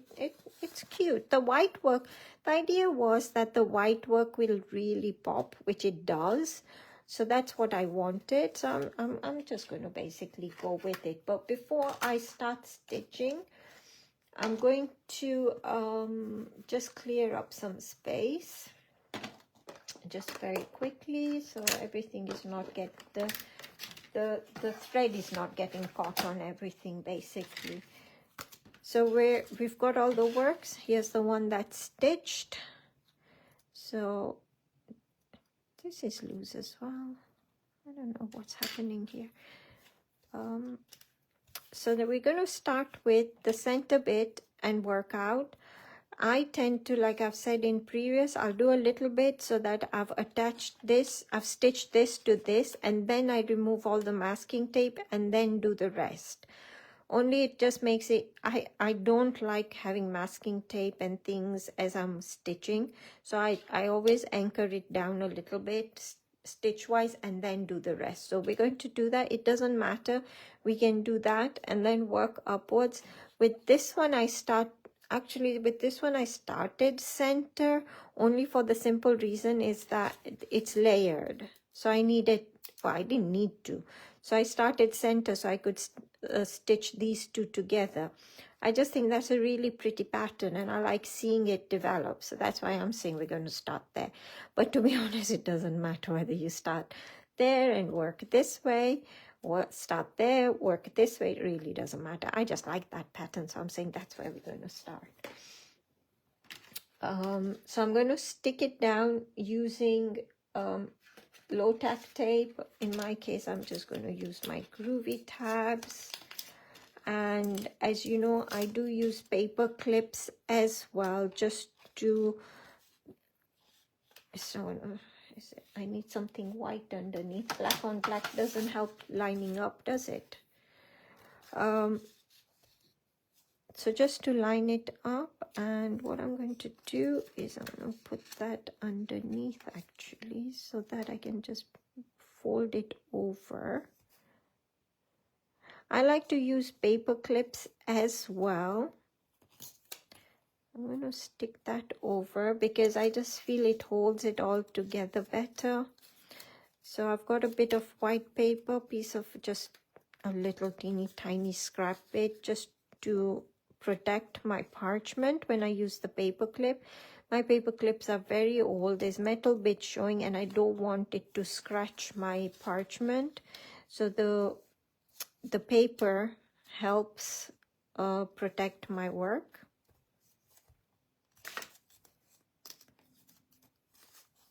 And I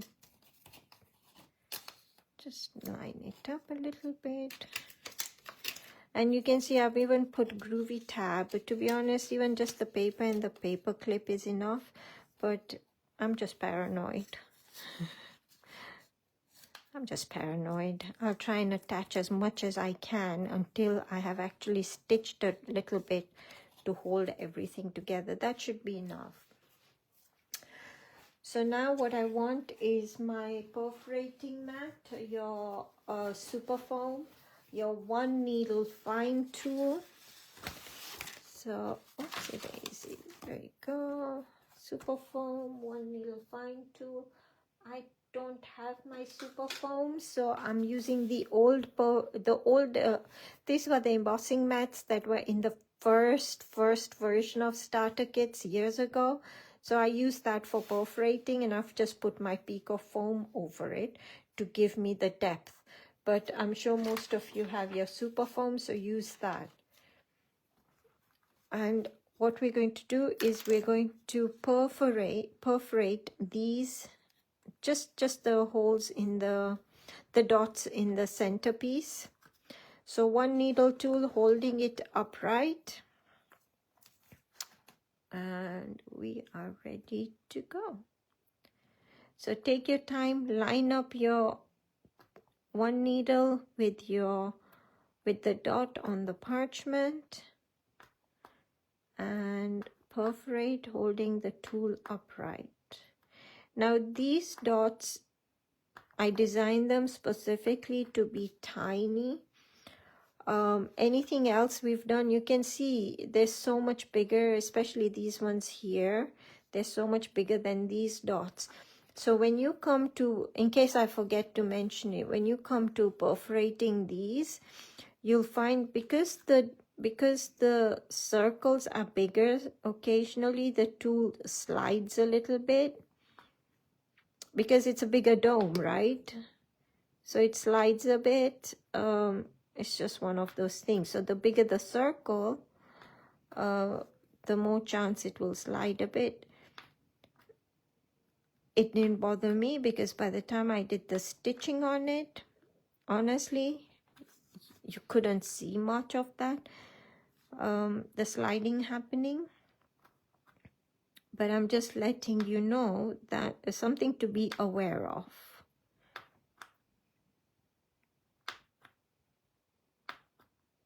And yes, the bigger the circle, if you're using other plates, the more, well, you'll see more of a halo around your perforation, which again, I didn't mind in this case. I think it's just preference.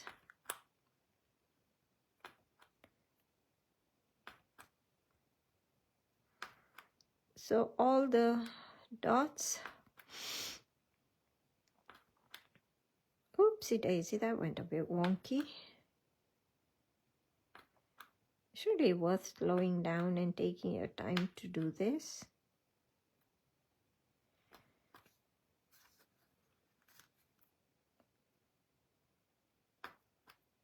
I think, you know, when you've got cold as well, the eyes are, I don't know about you guys, but my eyes are burning as well. I've got so much light today in here. I've got a light above, I've got a light on the side, I've got another lamp on the other side.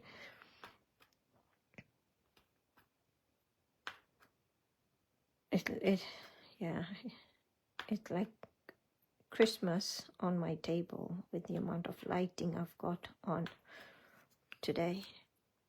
But some days you just need some more light in your life. For me, that's today.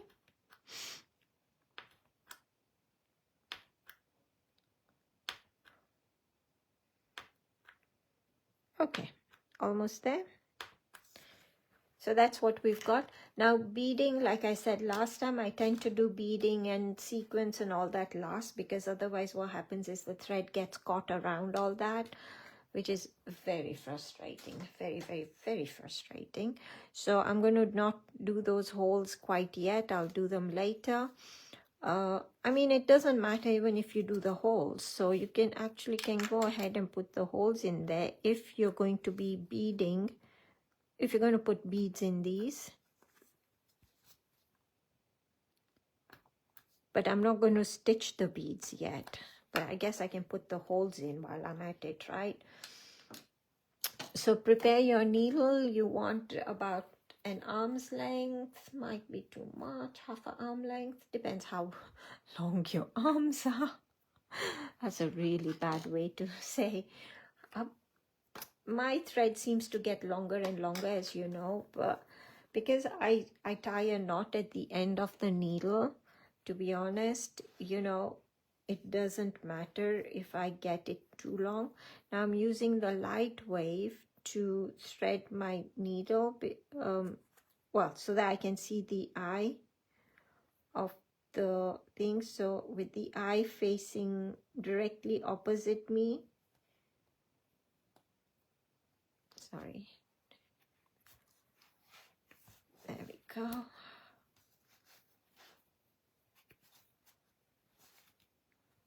So I've threaded the needle, and look at this orange. And this is why we should use tissue rather than fingers. As you know, I tie a knot. When I'm using metallic threads, it will stop the needle from sliding up and down, because when the needle slides up and down, that is what's removing the metal that's wrapped around the thread on the inside. So we always start on the back. Now it's not going to matter whether you start from inside, work out, outside, work in. The idea is that you're going to go whichever is your, so say we start, actually no, let's just all start in the same place. I'll find it easier to explain it that way at the moment. So starting on the outside hole, you're going to go to the first hole on the opposite side that's inside. So I'm not going diagonally across. I'm going shallow angle to the first one there. I'm going to come across here, and I'm going to go to the second hole on the outside there. Next hole, and the third one along here. And that is what's going to create this pattern here. And one of the other embroidery plates has got this on the outside as well. So it's got this on the inside. I don't know if I have it here. Let me have a look. Sorry, I'm just reaching out and seeing if I do have the plate here. I did take out all the embroidery plates. It just depends whether... Sorry, just bear with me. Because the other embroidery parchment that has a design that's similar gives you like a circle shape, but no, I can't find it. I don't know where I put it. Welcome to my world. This, if it's again on a square, but I've put this design on the outside. So when you have this design on the outside, when you go this way, do this one, because there's an arch, it creates sort of, it makes it look like it's a circle when you've stitched it, because it's on the outside, because you get this curve here. I don't know, I just felt like saying that to you guys for no apparent reason. But the stitching, but the stitching would be exactly the same for that one. So I'm just going to start from any of the outside ones. Yes, any of the outside ones. Oopsie daisy. And you're going to anchor your thread down with super sticky masking tape or double-sided sticky tape, whichever one you prefer. And this time around, I'm going to have to remember to definitely anchor it down really well, because when I get to the sequence and the beading, I definitely don't want it coming off again. Oopsie daisy. So press it down, burnish it down. I'm determined.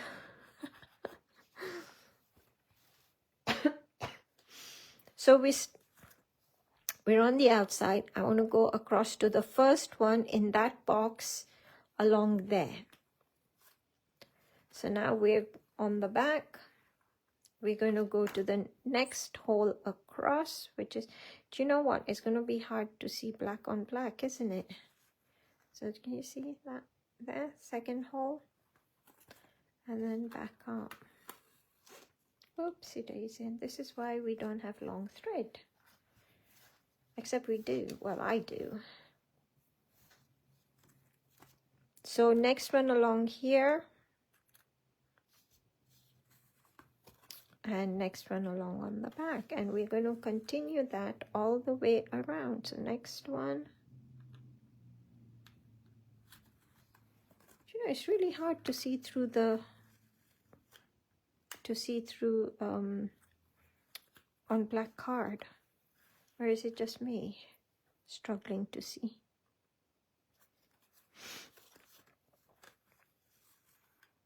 Do you know what? I'm struggling to see on black. So what I'm going to do is, sorry guys, I am going to grab my super foam, my white one.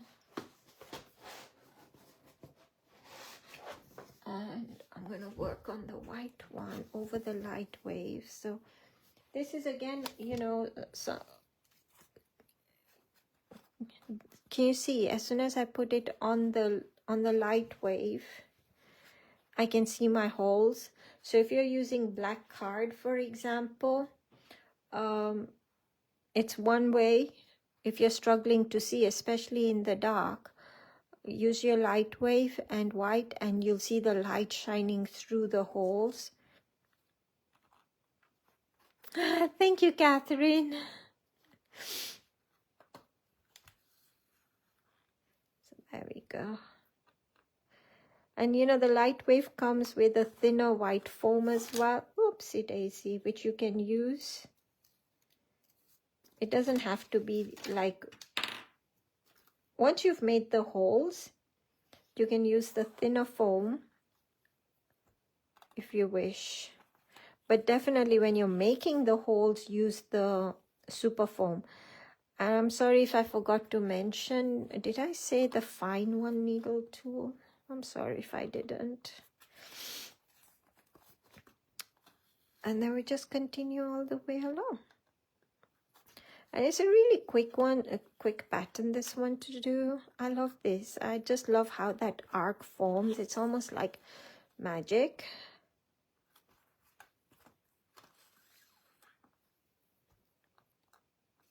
I love that light shining through the holes.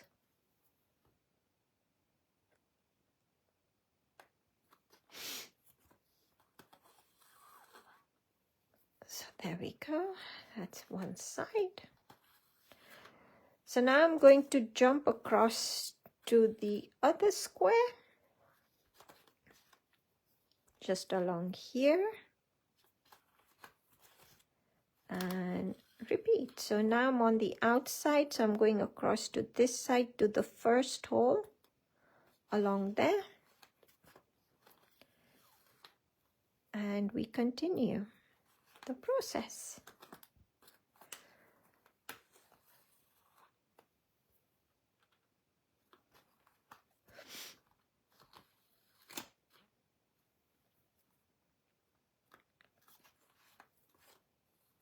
So this is the last Sunday for November for the fundraiser that that I'm doing this Facebook Live for.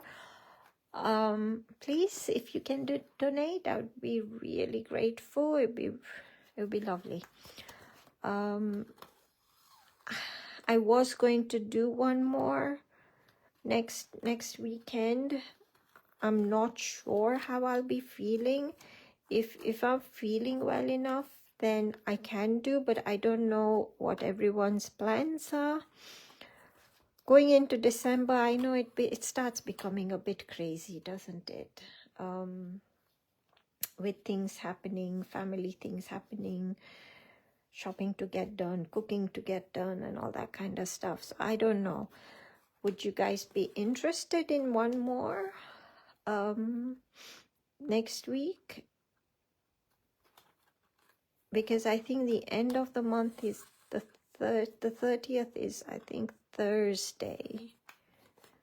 I'm happy to do one more, but it just, oopsie daisy. Well, that came off just as well. There's a Groovi tab holding it all together. Just depends whether it's getting a bit crazy busy for everyone. And also, I'm not sure how I'm going to be feeling by next weekend, to be honest. I'm one of those people who's got just a lousy immune system, and as soon as I pick up something, it just takes me weeks to get over it.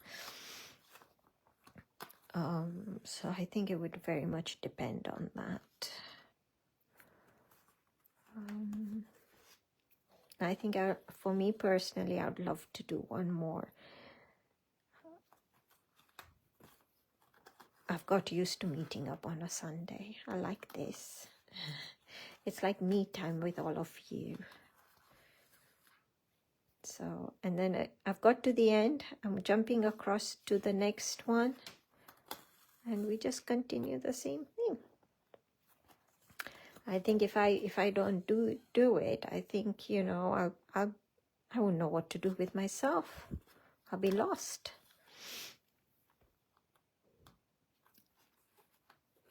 So, thank you, Catherine.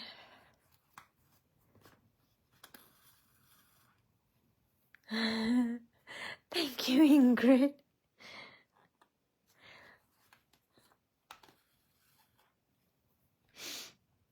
So yeah, let's see. I'd love to do one. I mean, again, if you're okay, if you want to go ahead with it, give me suggestions. Do you still want to do stitching, or shall we do something different, like just a normal tag? I mean, it'll still be a tag. As you know, when I do these, I usually do just tags. I love tags. But do you want it to be stitching, or shall we move to something different? The fundraiser ends at the end of this month, so I would be okay to do something else. But if everyone is really enjoying the stitching process, I love stitching. I can continue with stitching. That's fine too. Stitching. Yeah, I know. So seriously, I do need to rest. You're right, Nahid. But I'll miss everyone. I can rest during Christmas. Can't I? Everything's closed during Christmas. Not much I can do. This year, Christmas is really quiet for us. Last year, we had family over, so it was like a hustle bustle. This time, it's just the 3 kids and my younger sister, who comes back for the holidays for a couple of weeks. It's a really quiet Christmas. So there's not much happening. I can always rest then. But yeah, it will depend on how I'm feeling and whether I've recovered from this. And considering, you know, the first symptoms hit me yesterday or day before yesterday evening, it's going to get a lot worse before it gets better. So yeah, it depends on that, but I need to put a plan in place. Everyone is opting for stitching. I like that. I love stitching.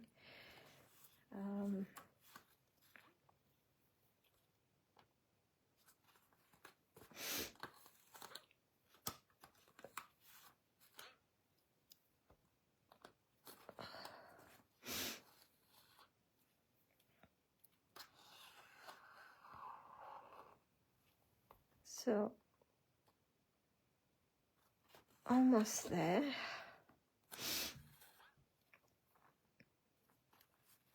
I just love this.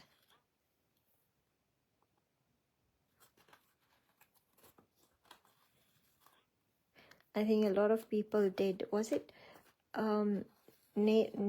the thing where you put nails and then you would wind thread around?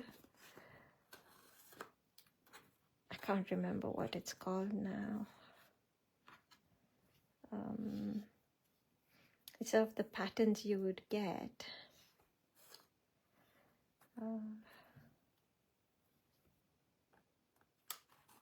I think from next year, though, we'll definitely shift the tags back to a Saturday as opposed to a Sunday. It's just that because of the create and craft shows this month on the Saturday, I decided to have it consistent sort of, and that's why I opted for Sunday, because at least then we knew it was every Sunday. But from next year, it would definitely be Saturday, because previously I was just doing once a month. But for the fundraiser, I was going to do every Sunday, well, every Sunday of the month. But from next year, it will be just, I'm saying just once a month. But I'm loving this a bit too much. I'm not sure it will be just a month.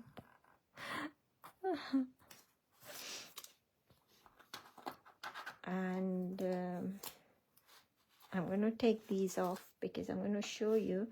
Now that we've stitched a little bit, you can see it's anchored down. I don't need the tabs and all that. And you can see that's not going to move now at all. So we're quite good to take off the tabs and things, see how you feel. But I've really... Oh, thank you. Thank you. We'll do stitching. If I do one next week, Sunday, we'll definitely do a stitched one. I think everyone so far said stitched, so it will definitely be stitched one. We won't, I don't know if we'll use the plate mate again to do something different. I'll see. I'll have to play and see, to be honest. I'm not going to commit to what exactly I'll do because I can't. I have no idea what I'll do. It's hard to commit to something you don't know. Okay, so what I'm going to do now is, just for speed, I'm going to go ahead and perforate all the other dots that we have there. On my tag, you can see I've got a sequence in the middle there, here as well. So I'm just going to go ahead and put one more there for my sequence. And I'm going to come back and put the holes. And if I show, I don't know if you can see that, but there's definitely a halo. I think it's just, I don't know why my phone keeps going blurry, but it does. There's a halo. You will notice that where the holes are, where the dots are bigger, there'll be a halo. My phone keeps going blurry when I'm trying to bring the work closer. So this center one, I don't need to perforate. Like I said, at first I was going to bead it, but it's just, by the time I stitch in there, there's not much showing. So I'm not going to perforate that. I'm not going to put a bead there. It will get covered by the stitching, so I'm not too concerned about that.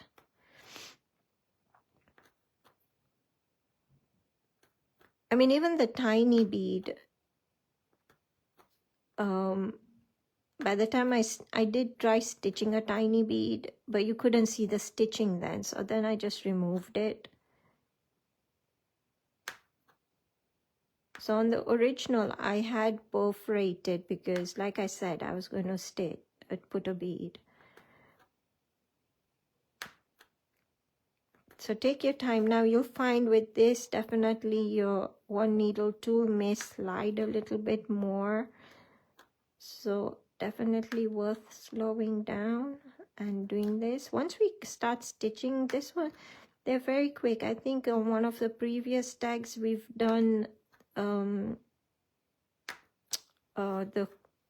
the what's it called, the thingamajig, snowflake in there. Oh, you know what, I was going to show you how to use, instead of a snowflake, how to do a star using the same design if you wanted to turn it into a 6-point star.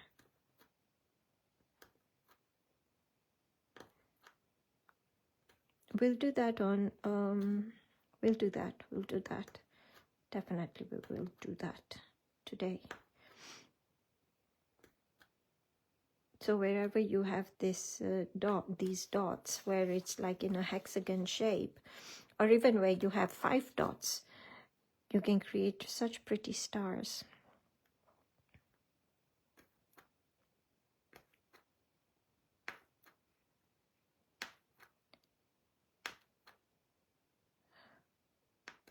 So my center is going to have a sequence there, so I'm going to make a hole in the middle there. And these, now these, like I said, are bigger circles, so you'll definitely see more of a halo. I got away with it because,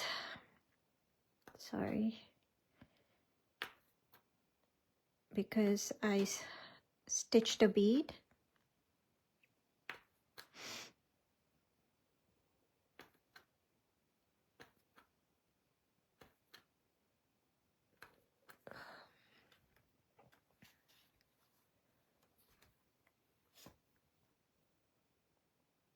Oh, my stomach started again. It had stopped. Now it started again.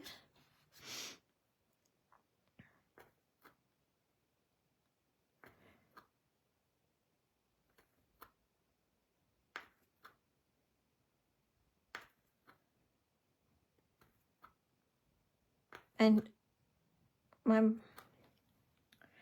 don't know, but hold on, I need to get the words right in my head first.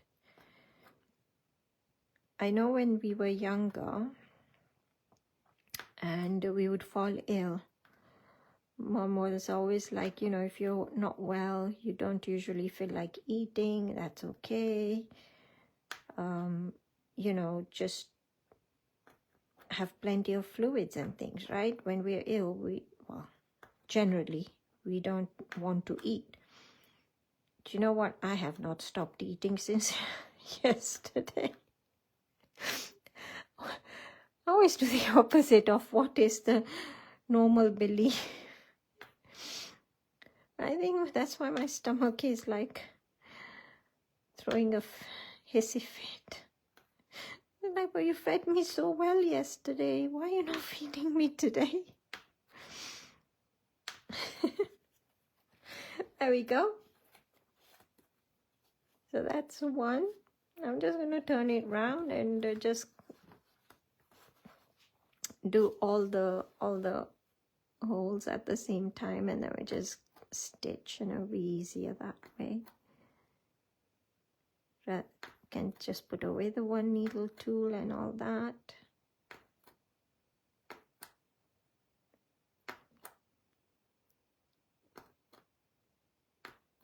Am I the only one who eats more when I'm ill?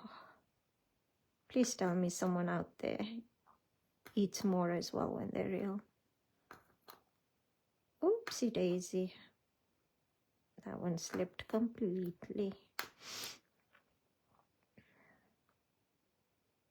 Now I'm talking about food, I'm focusing even less because my mind is wandering now.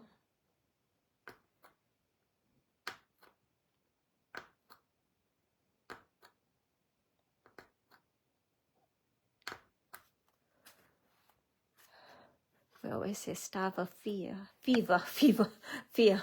No, fever. But feed a cold. Yeah, maybe that's what it is then. I don't have temperature, which is a good thing. At the moment, it's just a cold. So maybe that's why I'm eating more. Feel like eating more. I've got a horrible taste in my mouth as well. And I think part of the reason I keep eating is to try and get rid of that horrible taste that's in my mouth. Mints, tried so many different things. Nothing seems to be helping to get rid of the metallic, yucky taste.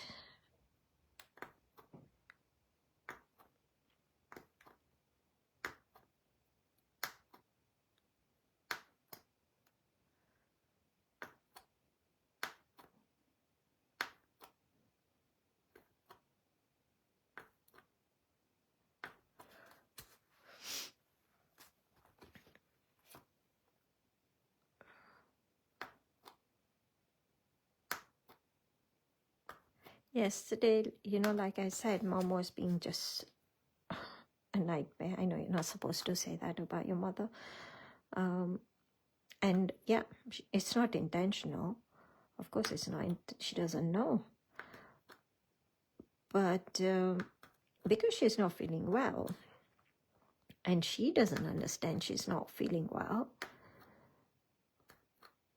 she was just being very difficult, very aggressive. And I felt so guilty. I threatened her. Every time I threaten my mother, I feel so bad. And bless her, she's really scared of me. When she doesn't listen to anyone, I get called in. Isn't that sad? My mother is scared of me. It's like so typical childlike. Kids are usually frightened of one adult. Well, no, yeah, usually one adult has to stay like the one who's the disciplining adult. In my mom's case, that's me. It's so sad. So I was threatening her. And the only thing, when I said, if you do this, I'm not coming tomorrow. I wasn't going to come. I wasn't going to go in today anyway, right? Because I was doing this Facebook Live today. But to get her to stop, I said, I'm not coming in. Do you know what she said to me? Fine, don't come. I don't need you to come. I was like so shocked when she said that to me. Normally, she's like, no, I won't do it again. She forgets in 5 minutes and she'll still do it again. But at least for 5 minutes, she stops. And yesterday she said to me, fine, don't. I didn't know what to say.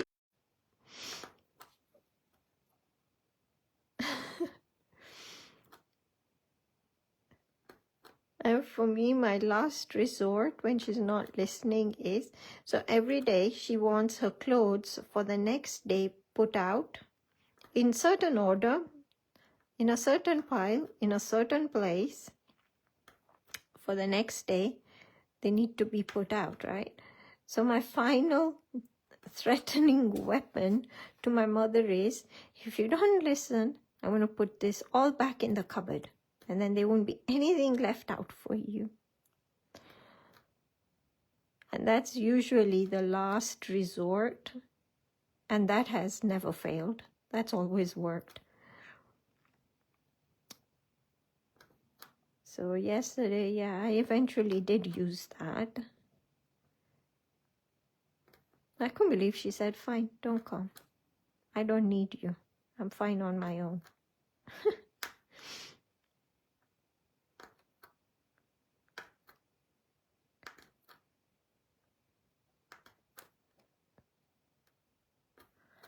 Okay, almost there. I mean, once we get these holes done, it's definitely a lot quicker. So in the flower petals, we've done the fan shape like in every session. So I'm guessing everyone knows how to do those by now. If not, then just mention it, and I'll definitely look up. My mom sounds like your mom, Ingrid. It's sad, isn't it? We need to threaten our mothers, our parents. Can't believe we threaten our parents. But it works. It works. Especially when they're being a child, throwing a tantrum, you know, and their minds are like a child, and they are throwing tantrums. I mean, the only difference is, you know, with they say with dementia, your brain starts becoming like a child. But you know what? It isn't. It isn't. I don't believe it is. I think, you know, those brain cells are damaged. They're dying.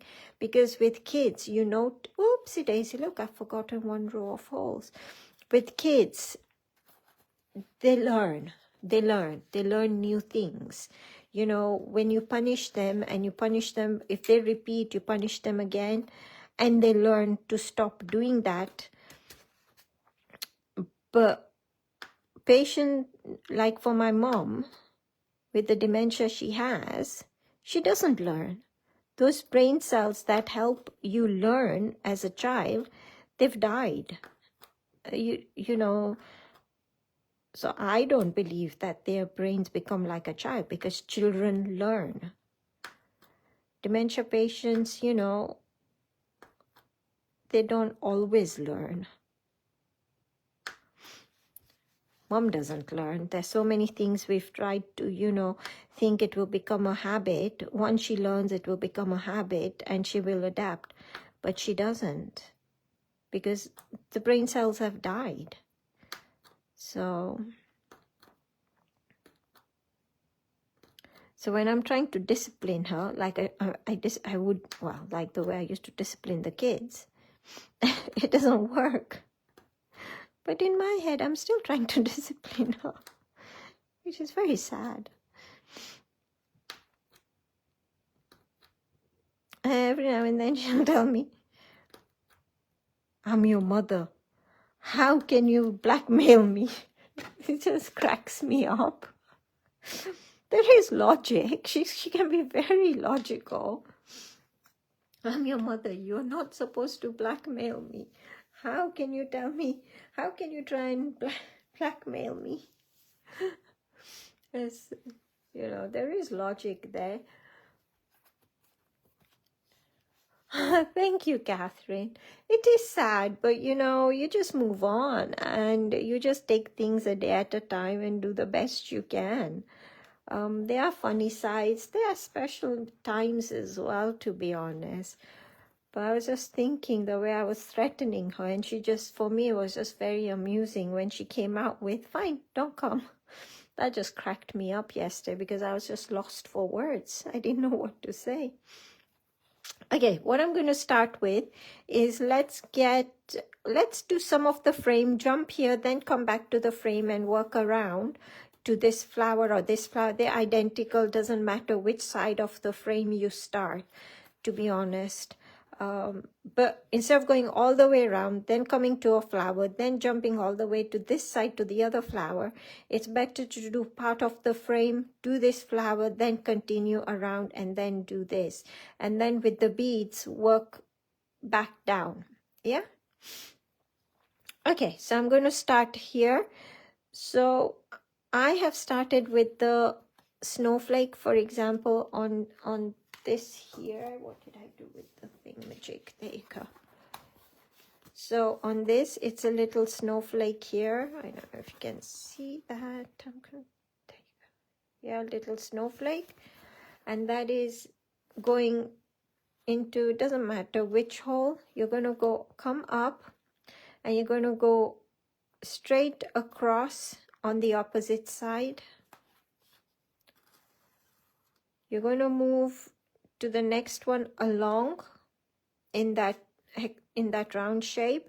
Doesn't matter whether you go this way or this way, it really doesn't matter. And once again, directly opposite and into the last hole.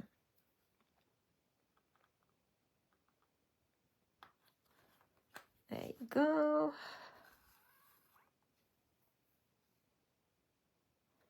And you see, although I embossed, and I'm sure all of you did because I didn't say it soon enough, you don't see it by the time there's 3 strands of thread sitting over the top. But yeah, for next time, if you remember, you don't need to put them in. If you put them in, it really doesn't matter either. So it doesn't matter which way you go again, you're going to do exactly the same. If you've got the flower, I've got the 3 flowers in the corner, well, snowflakes in this case. So what I'll do is I'll do this one quickly and then show you the diamond, how I did it. There's again lots of different ways that you can do these. So for example, you could backstitch. You could just go across and do this and create a diamond if you wanted. I did it exactly the same as we did snowflake. So I did going across and then across the other side to give me a cross there. So directly opposite. And then on the shorter side, into one of the holes. Once again, it doesn't matter which side, and directly opposite. There we go. So we've got that. And then it's exactly the same on all of them. So again, it's very quick. It is the repetition of it. Complete de-stressor. You don't need to think too much, worry too much. Oopsie daisy, except your thread getting caught on everything.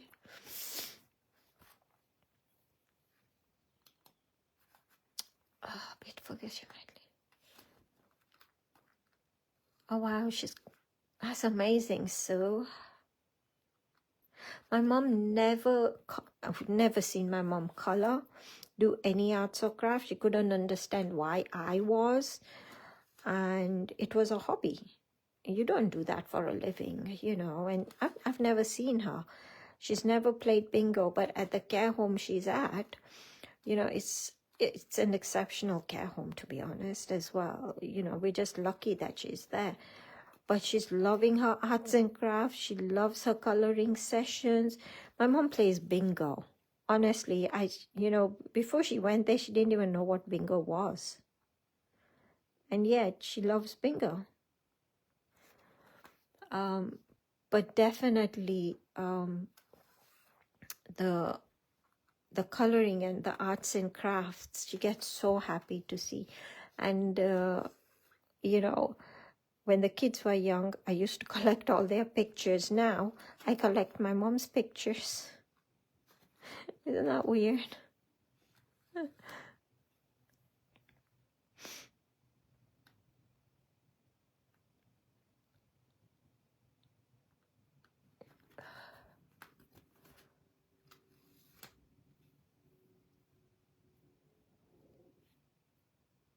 I'm confused in my head as to which way I'm going. I know it doesn't matter which way I'm going, but still in my head I can't decide which way I want to go. Don't ask me why, because it really doesn't matter.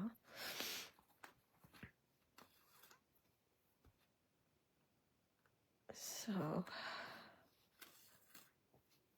I think I'm not sure I like it on the black card. It makes it all look very dull as opposed to vibrant. You know, the others look vibrant when they're on, oopsie daisy, when they're on lighter cardstock. On black, it's making it look, the colors look a bit dull, which I don't quite like.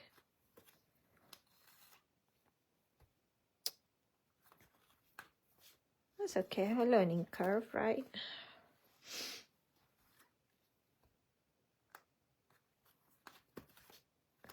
Oopsie daisy.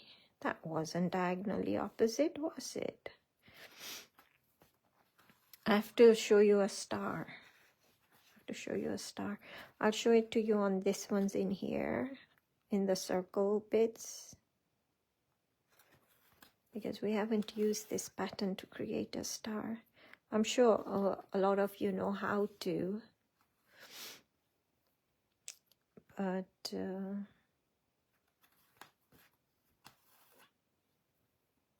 yeah, the care home is amazing. It's got a temple where they go every morning to pray. So 10 to 11, they're at the temple after breakfast.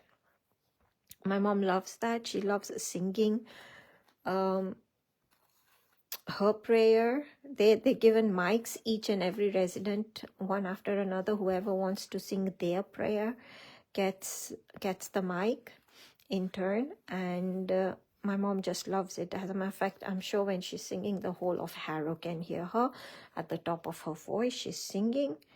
She loves it. And then at 11 o'clock, they go back upstairs and they have like an exercise session. And she loves that too. Then it's lunch. By then I go there. I sit with her till about 4. And then they go back to the lounge after afternoon nap and stuff at about 4. And they do activities, arts and crafts, coloring, bingo. They have manicure sessions. They have movie afternoons. So there's a lot happening until dinner time, which is at 5. And then that finishes about 6. And then one after the other, they got ready to go to bed, to be honest. And I think most residents would probably be in bed by about 7:30. So they kept occupied during the day. Yeah, in between as they're moving the other residents about, their quiet times in the lounge. But they are kept pretty occupied. So they're not like, in my mom's case, for example, if she has nothing to do, she can be very difficult. She just shouts, screams, because her mind is not focused on something else. There's nothing distracting her. So at least, you know, by keeping her busy, that it's just quieter. And the other residents don't understand that she doesn't understand her behavior and why she's shouting and screaming, because they all have dementia. So when my mom is shouting and screaming, the other residents can get upset too, because they don't understand what's happening. It's a knock-on effect. It's like dominoes. So to be honest, for the carers there, they've realized keeping them occupied really benefits everyone in the long run. It's a lovely place. Well lit, it's not dark, it's not dingy. You know, everyone's always smiling. It's really nice. I'm usually joking with the kids that, you know, if I get to that stage, please can you make sure that's where you're going to put me? And I was saying to them, and can you please make sure you put me there while I can enjoy all the benefits, as opposed to when I don't understand why I've been put there. Because it's 3 floors. So the ground floor is basically just assisted living. They're all fine. They just need help with showers and day-to-day stuff. You know, mentally, they're all with it. So it's assisted living. So I said to them, that's where I want to start. I want to start in the assisted living, because they have outings. They go to restaurants. There's a cinema room downstairs in the basement. They go down to the basement. They have a saloon where they have haircuts and things in the basement of this building. But mom's on the dementia floor, and it's too late for her to understand all that or appreciate it. So I was joking with the kids, can you please make sure I'm there early enough so I can enjoy it? The food is absolutely amazing, so I want to be able to enjoy the food too. You know, silly things like that I joke about with the kids. And but it is, I think if I was to end up in a care home, that's the place I would want to be. They have a nursing floor and then they have the dementia floor. And the other day I was joking with my sister-in-law and I said to her, you know, they take in residents, respite for the family. I'm like, do you think they'll take us in just so we can go rest up? Okay, let's go. Okay, while we're at it, let's do this and let's turn it into a star. This one is the fan shape. I'll do that in a minute, but let's do one of these. Again, it's the same shape as this, it's just slightly larger. But this snowflake, this one, will do it into a star. I'm going to come there. Again, doesn't matter which hole you choose. I'm going to anchor my thread down because I needed to change my thread.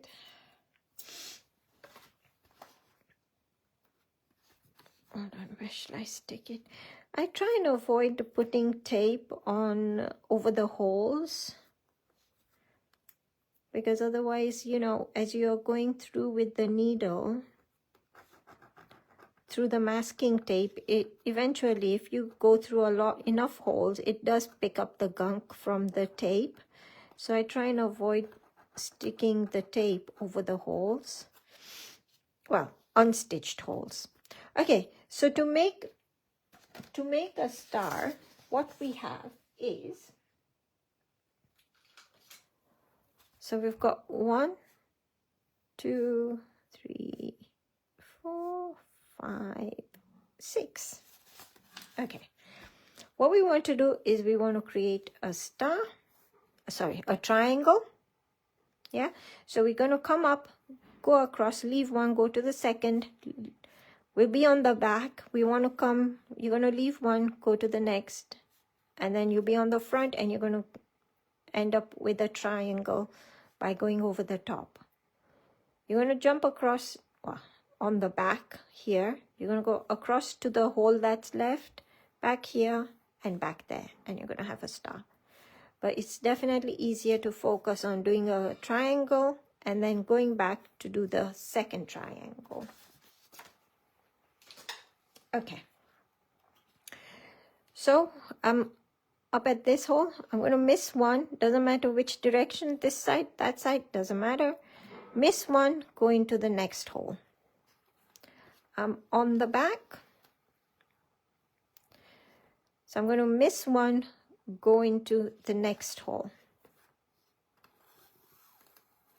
So now I need to go back to the one over there to make my triangle. I don't know if you can see that. Yeah, like a back stitch. So there, and then move forward to, well, back to the hole we came from. So we're on the front, and we're going to close that triangle by going into our first hole. So we've got the triangle there. You're going to repeat, so you're going to go into the hole next to it that is empty, and into the hole that is empty. Next one along, hole that is empty. And now you're going to back stitch into the previous one. And this is where now you get confused as to which hole you're going into. So I tend to put it just a bit inside, turn it round, make sure. So I know I want to finish this gap from here to there. So I'm in the right hole there. And we have our star. Oopsie daisy.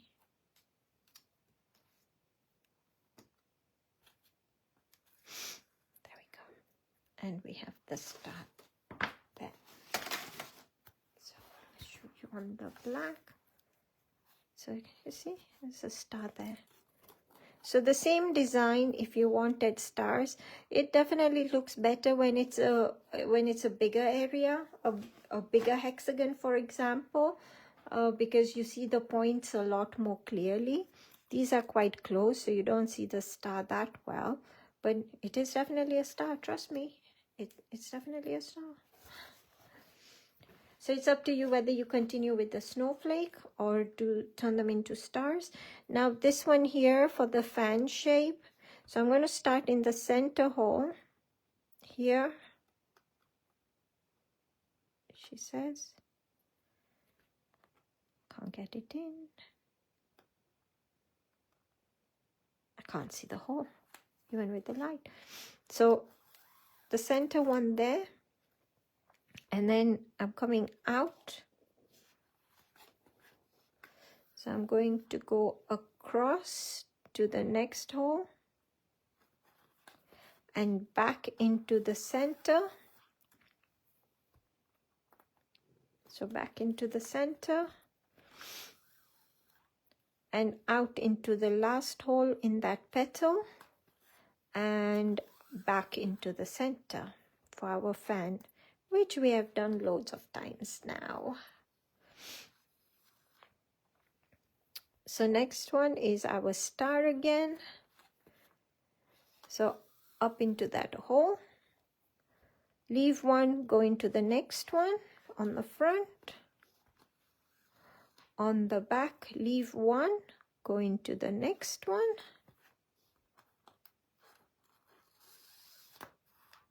So it doesn't matter if I go back stitch here or there, I still need to get it into a triangle. So I'm still going to come back to that hole here to finish the last section of the triangle.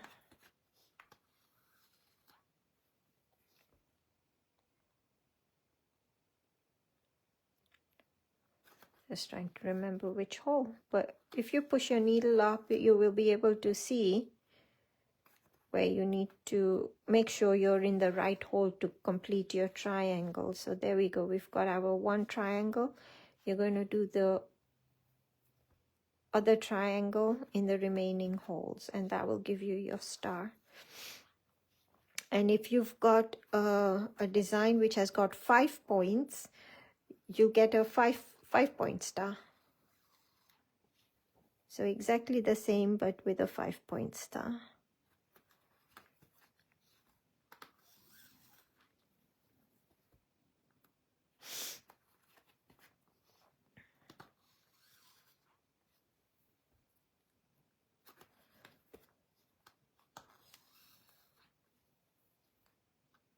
There we go.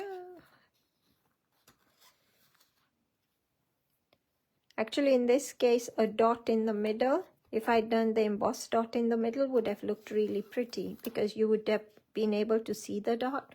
But in this one, because I thought I was doing a snowflake, I'd left the dot. But if I had done a dot, we would have been able to see that dot showing through.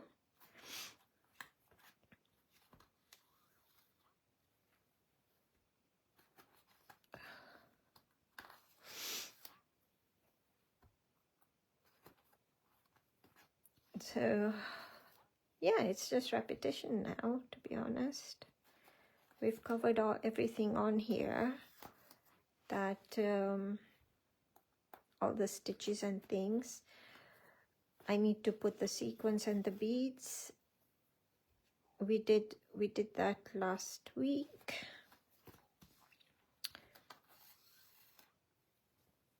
So if anyone is like super fast and watched last week, you'll be able to go ahead and do that. Oh, my stomach started again.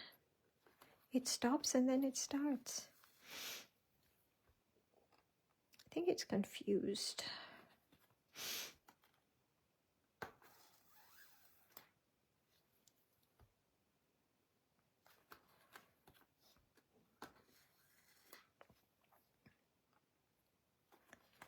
So, and then the other triangle in the thing. The ball I started yesterday. I've almost finished it. I don't know if some of you saw it. for the bit I did yesterday. Oh my gosh, it is looking so pretty. It's looking so pretty. I think this one is going to be my favorite one. I love the combination of the pastel tones with the clear beads. I can't remember which way I'm going now. I'm going back here. Yeah. With the star, you just need to pay a bit more attention to the last bit because it's hard to know which direction you're going in with all the threads at the back. So I've almost finished it, and I think it's my favorite one so far.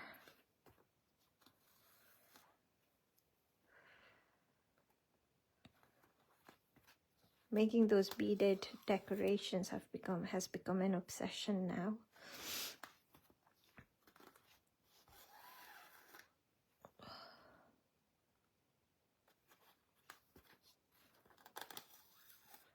Might as well not put up a Christmas tree this year. I can just hang those, can't I? I put a Christmas tree up.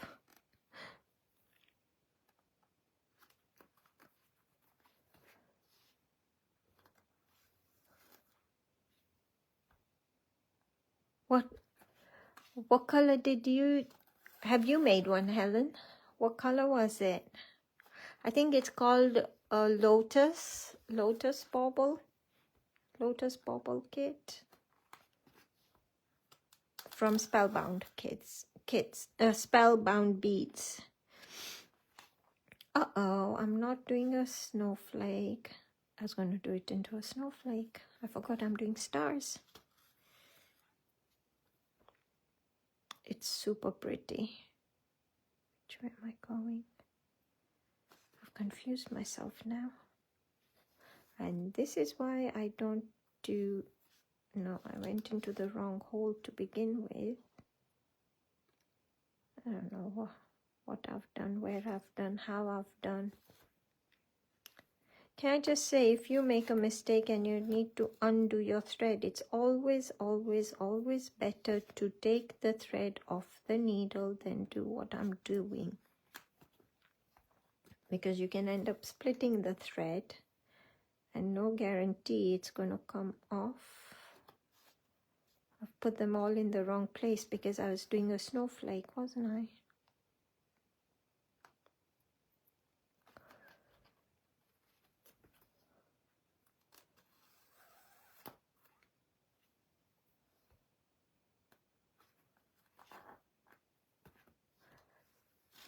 Yeah, do you know what? I think, Helen, thank you, Nahid. To be honest, the only reason I'm able to, I've had some of the kits I've had for years now and just not been able to get around to doing them. So when the fundraiser came up, for me it was the perfect opportunity to use some of those kits. But having done a couple, they became an obsession now. And I ended up buying a few more kits. And I just from morning to night, that's what I'm doing. It's so easy to take to mom's and sit there and, do it when I'm sitting with her without taking too much extra stuff with me. And I think because they look so beautiful, they sort of tempt me to do more. And yeah, for me, my groovy shows are over. And on that note, I don't know, some of you probably know, some of you don't. I have actually stepped down from Clarity. I have too much on my plate at the moment with mom, with kids and all that. So this month was my last shows with Clarity. I'm gonna miss doing the shows and all that, but I'm still here. I'll still be doing like Groovy. I'm hoping to restart the workshops, but it was just too hard for the commute and all that, and There's always this worry, what if mom falls? Because at the studios, for example, I can't have my phone on. It has to be off. So I'm always worried, you know, what if they're trying to contact me and I'm unreachable? It's the stress of it. There's so many things I want to do. And one of them being, you know, I really want to start teaching the Zentangle method of drawing. I want to restart my workshops. And there's only just so much any of us can fit in our day, right? So yeah, I've stepped down from Clarity.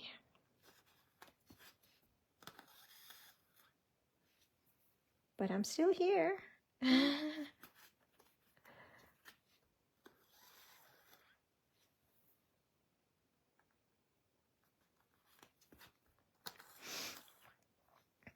Okay, this does definitely take a bit longer than the snowflakes, as you can see. I just get easily confused doing them. And this was supposed to be very quick compared to the rest of the design, but it's taking longer because of the stars. Thank you, Helen. Yeah, I'm going to miss it as well, and miss everyone there. You know, you form friendships and things there, and everywhere we go, right? So I think I'll miss the interaction with everyone, seeing people, my day out. It's just too much. It's too much for me. I think I can do everything, only to find out when I fall ill, I really can't. And I only learned the hard way. I need to fall ill to learn that I can't, honest. So, yeah. But, you know, there's Paul, there's Barbara. They do amazing demos and everything. So it will still go on, which is great. And I'll just teach it in a different way. I think I get the one thing that really frustrates me, to be honest, is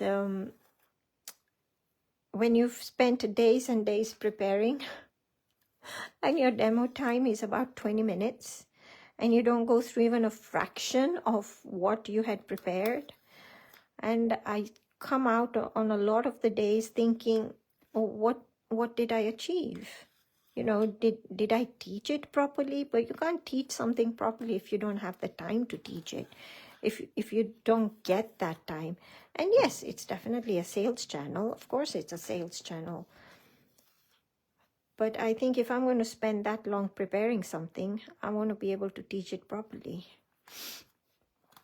And I think I get more satisfaction when I actually teach something from beginning to the end. Like when we do these tags, I get satisfaction seeing it through from beginning to the end. No matter how long it takes me, I will see it through.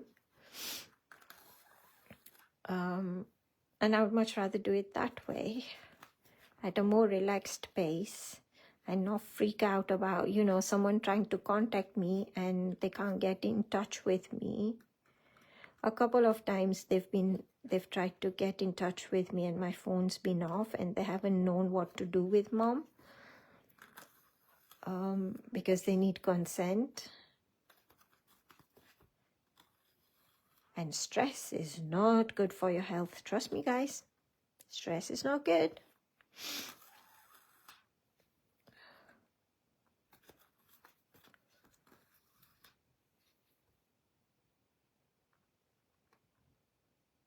Oh, look what I'm doing. I'm doing a star now. I'm seriously not concentrating. I forgot I'm on the border now and I'm supposed to be doing snowflakes.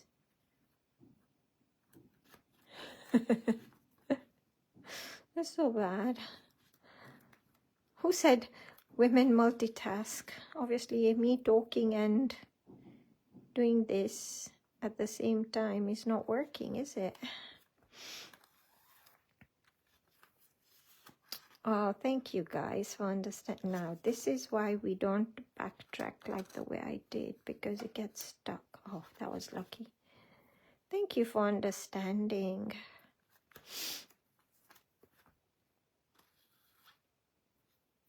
I think it's time for a fresh start, a new start in the new year.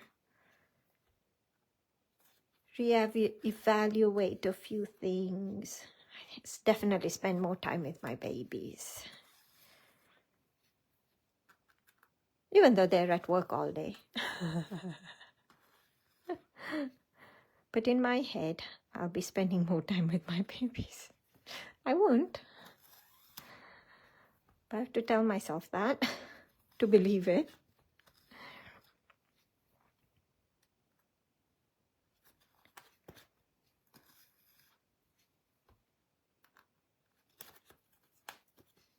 The snowflakes are just so much quicker to do, trust me. So if you don't want to spend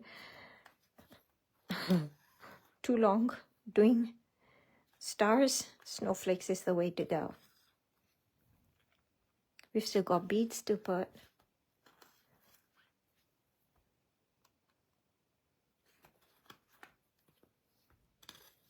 It's easy to say, let's skip the beads. I am not going to skip the beads. I like beads. I don't think I will be able to put this on YouTube today. I'll try, but no guarantee. I've got to cook. Only for that reason. I'm going to actually feed the kids. I surprise myself sometimes.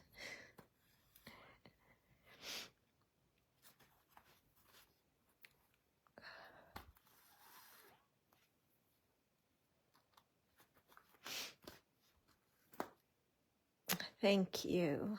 Thank you, everyone.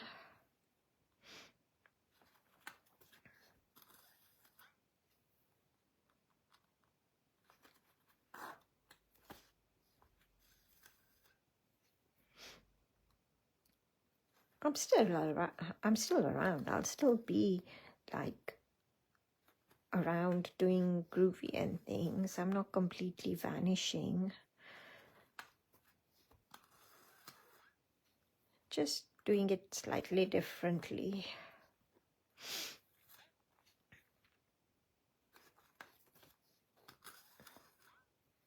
Okay, you know, it seemed like this is such a small frame to do. It will be super quick. It seems like we've been doing this forever. Does anyone feel like that as well? I feel like I've been doing this forever now. This doesn't seem to be ending. It's those stars. I think the stars threw me a bit. I don't know. Do I like this? I think I prefer the snowflakes more though. But it's worth knowing how to do them, as I think there is some designs on the plates that have the stars, so it's worth knowing how to do them.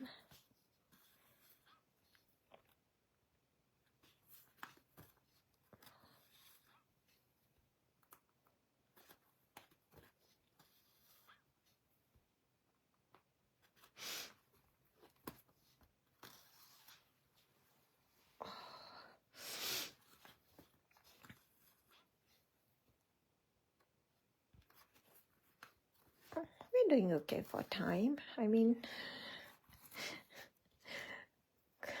compared to 2 weeks ago, we're doing okay.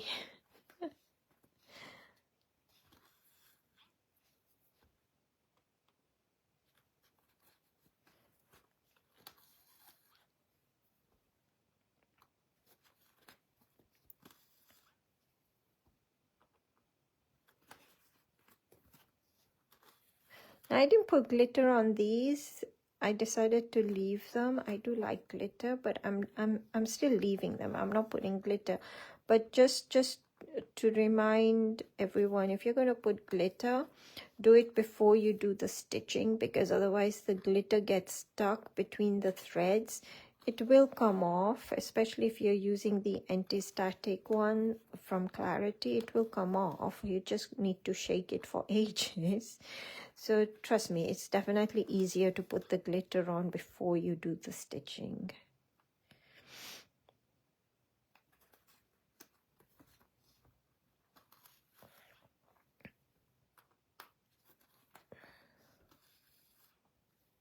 I think next week, if I go ahead and do it, which trust me, I'm most likely to go ahead and do, I might use a different thread to gold. As much as I love gold, this gold thread, I absolutely love it. I think I've used it a lot. I think I want to change now. I want something different. I'll still stick to one thread on the whole design. I'm too lazy to swap and change different colors. As much as that looks so pretty, I'm just lazy. I'd use a variegated thread. I don't know if some of you have seen the variegated. I don't know if Clarity has any in stock. I don't think they do. I've got some really pretty variegated ones by the same company, Madeira. And seeing as it's the last week for the fundraiser, I might use different color next week. I think I'm ready for a change from orange. I think pink is calling out to me. I feel like I haven't used pink in so long now. I'm missing my pink. So I'm gonna do this circle and then come back here. Although I could have done the whole frame, come to the circle, then yeah, actually I'm gonna finish the whole frame. Because I forgot I'm doing beads and sequins going down this way, so I might as well finish the whole frame and then come in do the circle. That might be better, because then I can do the beading and all that all at the same time. Do you use dorso oil also with polychromos like the... Yeah, exactly the same. Polychromos are like blendable pencils as well, so that's what I had used, the dorso oil, and my polychromo pencil was the orange one.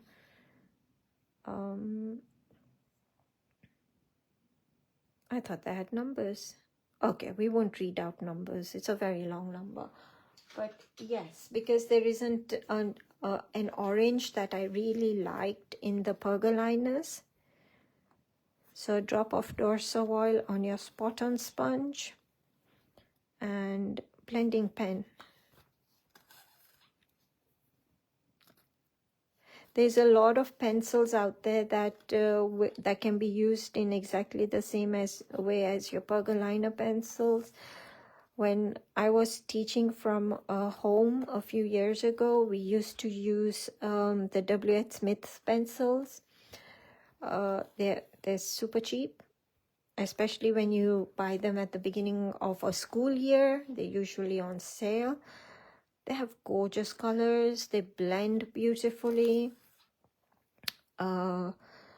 So a huge range of colors. And with the dorso oil, yeah, they just blend beautifully.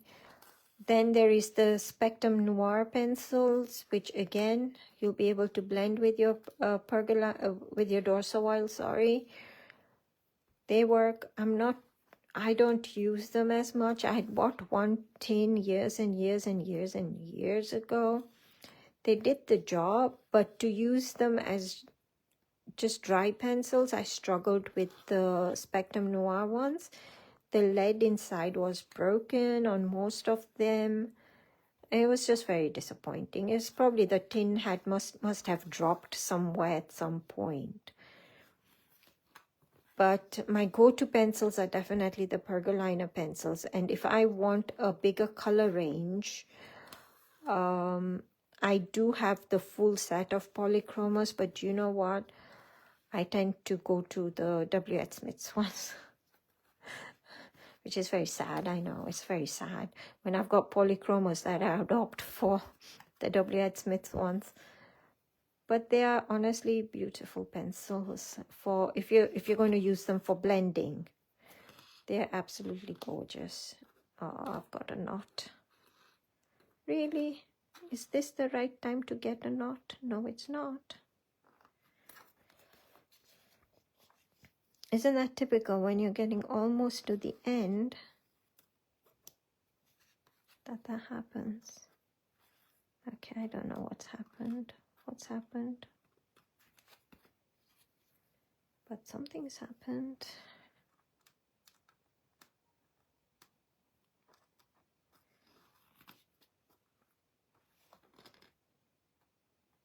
I think I may need to cut the thread because it's a huge knot. I don't think I can undo it somehow, but it means I may need to take a few stitches off, which I really don't fancy doing.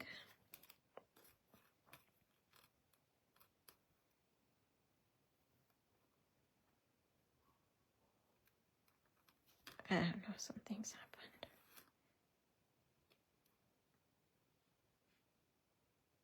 I've gone through, okay. I'm gonna have to take a few stitches off because I've split the thread by going into one of the previous stitches. I've split the thread in one of the previous stitches, so there is no way it's going to come off. Oh, come on, please. Thank you.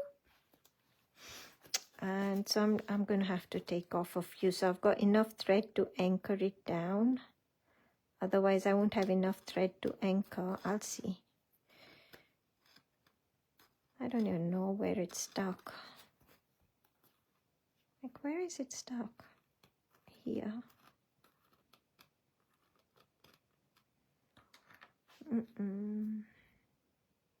Which bit am I cutting off? Just close my fingers and just cut it off. And then hope for the best. Oh, I've got enough there. Thank goodness I've got enough there. I don't need to take some stitches off. So, phew. I thought I was going to have to take some stitches off so that I've got enough thread to anchor it down.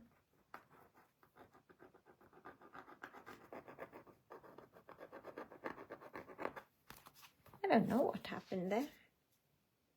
All good fun, all good fun. Arteza pencils are really... Oh, I haven't tried those. But a lot of the Arteza products I've heard are really good and very affordable. Where did I hear that? I read it somewhere just this week, actually. Someone was talking about it. I can't remember. And I can't thread my needle. No, I got it. Anyone else seeing holes and dots everywhere? Very pigmented colors. Oh, I'll have to have a look at the Arteza ones. No, Nahid, stop. I don't need any more pencils. Look what you're making me think. I wasn't looking at getting pencils. And then you say they're on sale at the moment. So my mind is ticking and I'm thinking, oh, I think I might get some. No, I don't need any more. I think my thing is felt pens. I love felt pens, and I've probably got every company felt pens on this planet going, except the Arteza ones. I don't have those.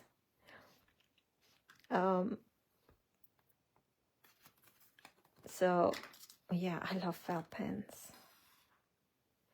Okay, coming back to this circle here, I'm going to start with the star and work around. And again, watercolors. I love watercolors. And I keep buying watercolors. I don't need watercolors. I don't do watercolors that much. Very occasionally. I went through a phase of doing it a lot. Now I just don't get the time. So, and I have to stop buying watercolors, but I keep buying them. You're a bad influence, honestly, Nahid.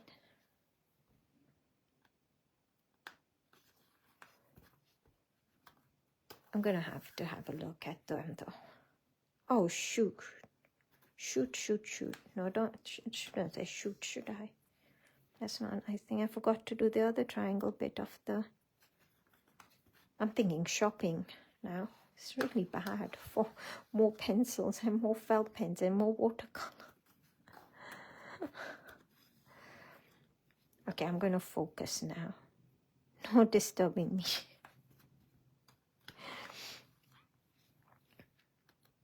You know, this goes on YouTube as well once it's uploaded. People are probably wondering what I'm going on about.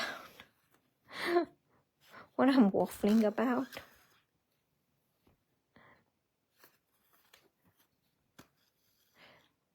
I think if I was to watch it back on any of either Facebook or on YouTube, I don't think I would ever do another live. I'll probably embarrass myself too much.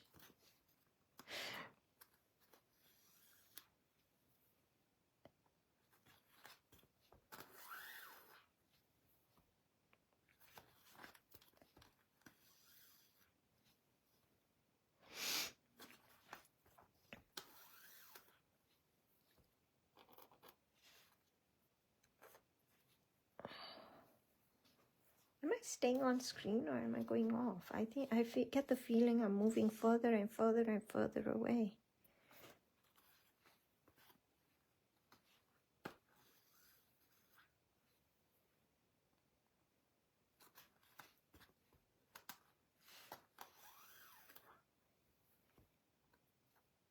Did I do a star? Yeah. I thought for a minute I did a snowflake. Well, half a star, half a snowflake.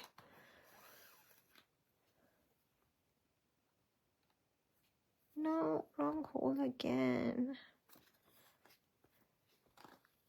Okay, I think my brain has turned into a sieve now. Everything is just draining out. Focus being the main thing. Focus. Focus, girl, focus. Is it this one? Yeah.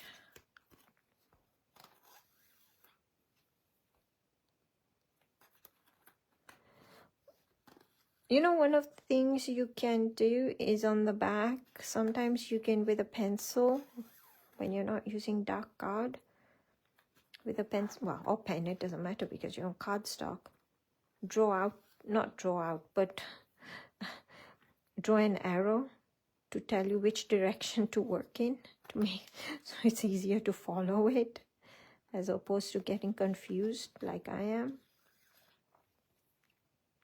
I think I'll stick to snowflakes though.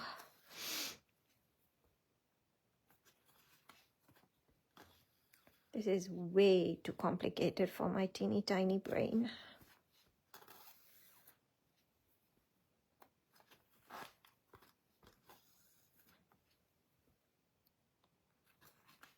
It's very pretty though. I do like it. I love the other tag.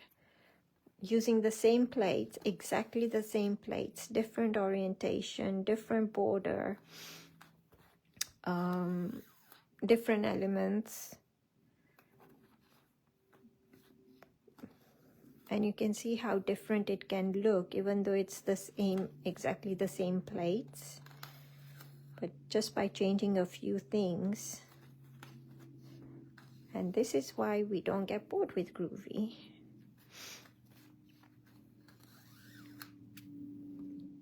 Keeps me entertained, seriously.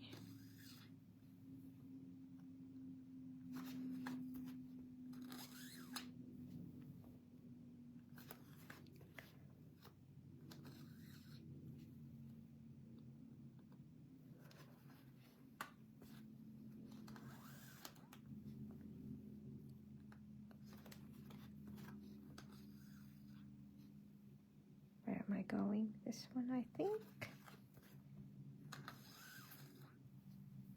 You know, it really doesn't matter, to be honest. As long as you form a triangle, it all does work out.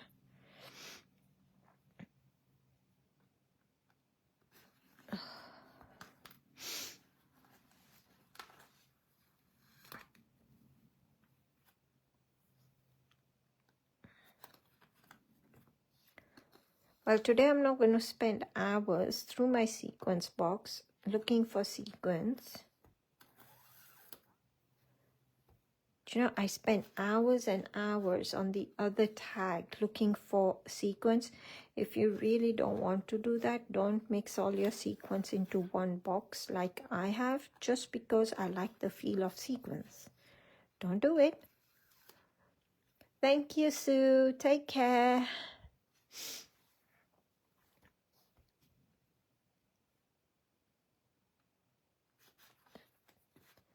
Yes, I spent hours looking for sequence the other day when I was doing the other tag. Because, I mean, there's a few thousands of sequence in that box. Never mix them up.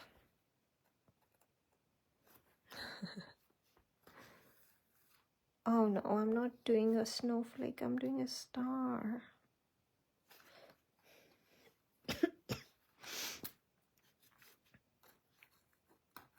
And never, always take the needle off the thread to undo. I keep forgetting I'm doing a star. I guess because I don't do them often enough. And last few times we've been doing snowflakes, so in my head I'm still thinking snowflake. Aren't I? Almost there. If I can untangle my thread.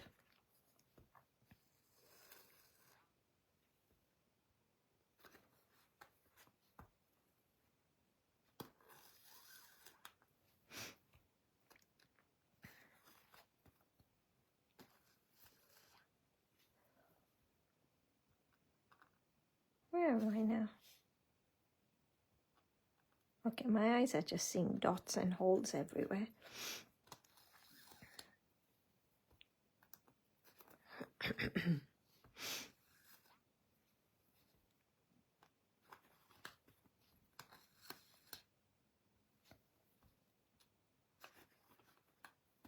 Yeah, you know what? I definitely would not use black again as my backing unless I'm doing a black and white tag, because this just looks very dull to me. Might look different during the day, I don't know. But at the moment it's looking very dull.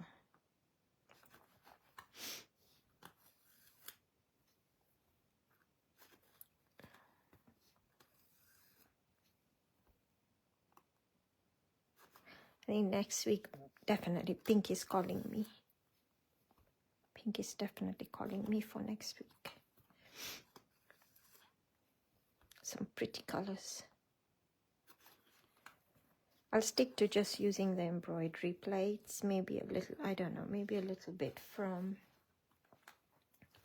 the plate mate, since I think, do most of you have the plate mate? I mean, if not, I don't know what everyone is using today. I mean, not everyone, but for those who don't have it.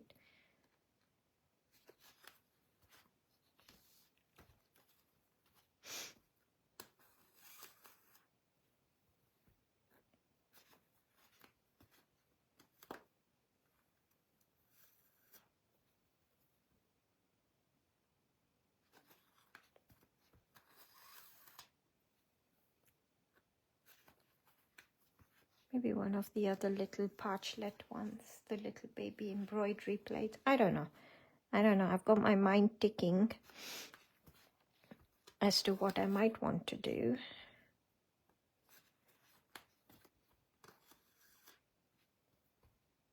And at the moment, the only thing I definitely know I want to do is make it pink.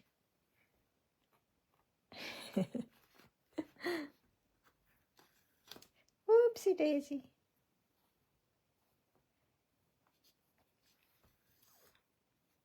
It's a good start though. At least I know my color, right? It's a good start. That's one thing sorted. I'm so organized, seriously.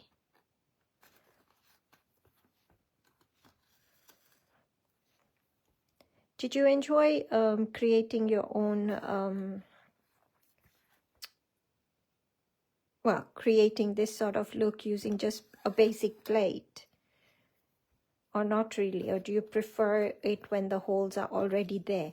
I'm just thinking so that I know for next week, because if it's something that, you know, most of you don't want to, you're quite happy sticking to just embroidery plates with the dots already there, rather than, you know, trying to make dots from, well, turn other designs into embroidery designs,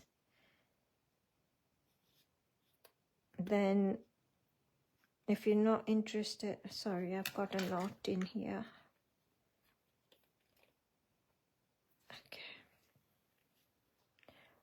Then I just stick to, yeah, if you're not interested, then I just stick to embroidery plates with the dots already there. It just depends on whether it's something you enjoyed doing, is creating own dots. Yeah, I'm repeating what I said a few times.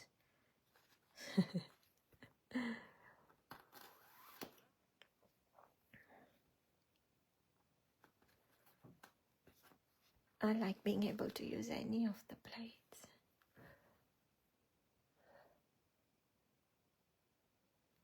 Okay, I think we'll adapt a little bit here and there and see what. Do most of you have, you know, with the plate mate, they were the other plates? Remember the other 4 little baby plates? Do most of you have that? Did you buy it as a bundle, or? Because we could adapt some of those.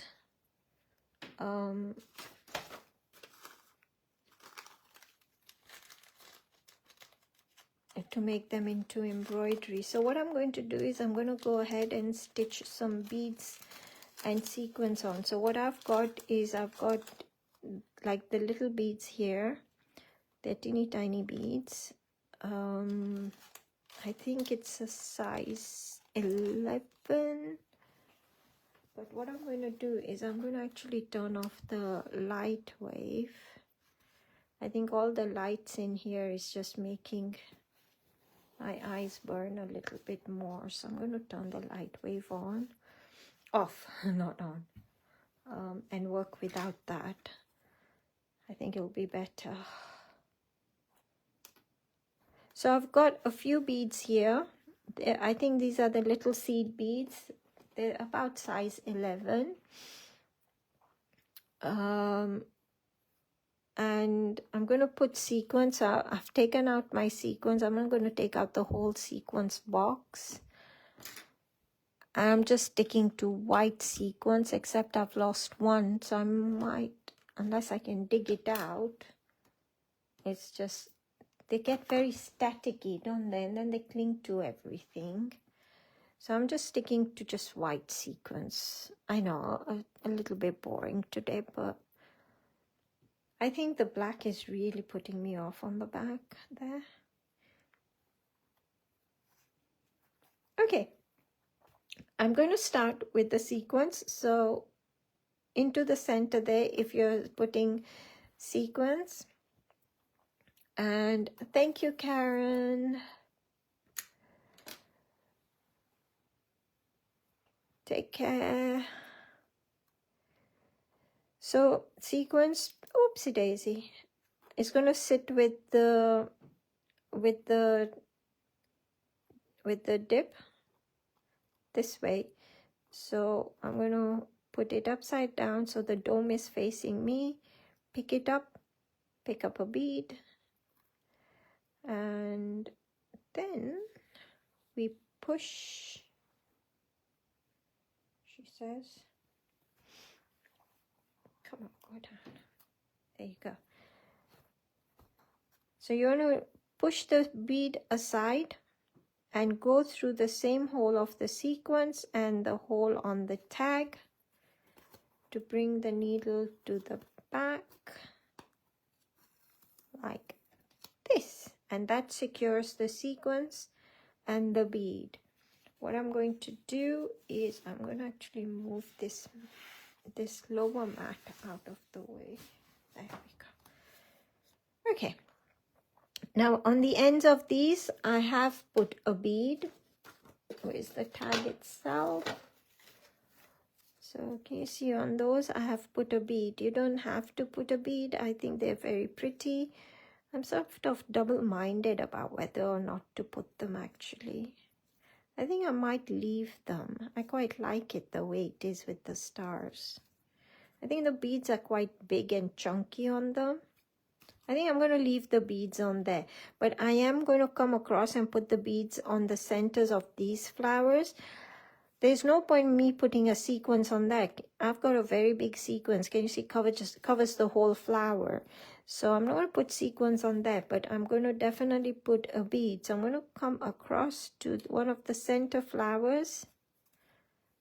Sorry, one of the centers of the flower, pull it through. And if you have a look on the back, can you see the thread is going all the way from here to there, which means it could become loose if I don't pull it tight. So what I like to do is I like to just secure it a little bit on the back so it stays nice and tight for the bead. Otherwise the bead will work, well, it will just flop about on the front if it's not pulled tight enough, the thread. So I've picked up a bead and I'm going to go back down into the same hole to anchor the bead in. There we go. I'm going to come to the center for my sequence and my bead. So, oopsie, come back. Sequence and bead. And going through the same hole of the sequence, pushing the bead aside through the sequence and the hole.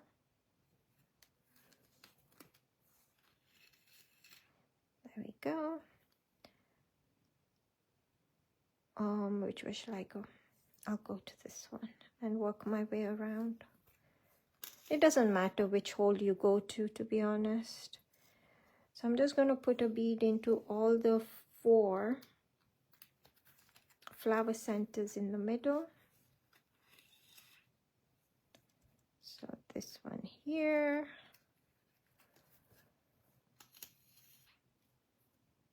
Bead. Through the same hole. Again, this is very long, so I'm just going to anchor it down just to make sure it doesn't become loose. I do that wherever I've sort of pulled the thread quite a bit further away. There's no point me cutting, then reattaching somewhere else, and then cutting again. It's just so much easier for me to just pull it across, to be honest, and then just stick it down so it doesn't move too much with using masking tape, like so the thread stays tight on the back.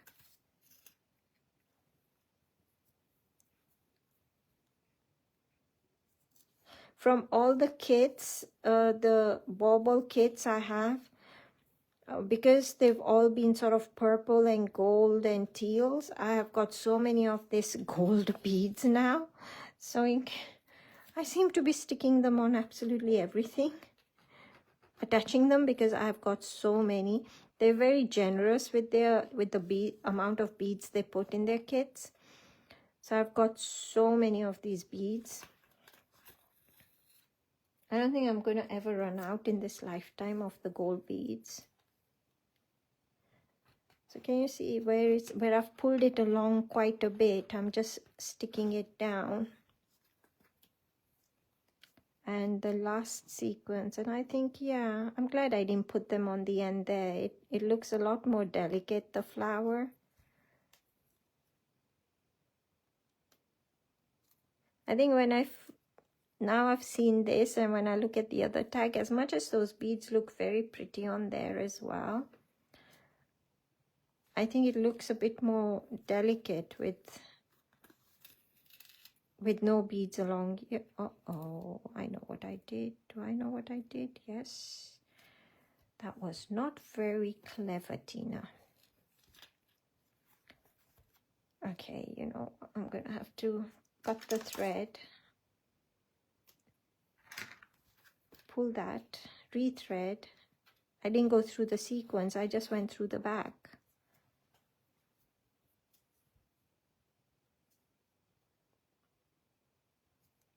So I'm just gonna rethread this. Just the last one left. Can I thread it without the light wave on? I hope so. But I need a... You would think that with all the lights I have on in here, I'll be able to see. Okay, there we go. Hopefully the right way around this time. And there we go. That's so pretty. Yeah, I think just to show you, can you see? I mean, they look very pretty. They look very pretty. But I think the flower looks more delicate here. So you've got a comparison as to whether you want to put the beads on the ends of in the middle of these, like the middle ones, or leave them out. I think I definitely like this one left out. It's just something different, you know. So have a think about it, and you can always add it if you want. And I'm just going to anchor the thread down, and this time make sure it's well stuck so I don't have the sequence. At some point I'm going to come back to this and put my sequence back in there. I still don't know how it came off. It never happened before to me. I probably didn't leave in a long enough tail that it just slid off, or it might have caught in one of the other and then it just came off again. I don't know. Never cut the tail, the end bit too short that it just slides off. So I'm just going to make sure this time. Let's take this. It's sort of sticking out a bit. There you go. Okay. Right. Now the last bit is putting the thingamajig. You know what I mean. The thingamajig. The backing. Because we don't want to mess like that now, do we? After all that work we do, we definitely don't want to mess. So I'm just going to use the tape runner.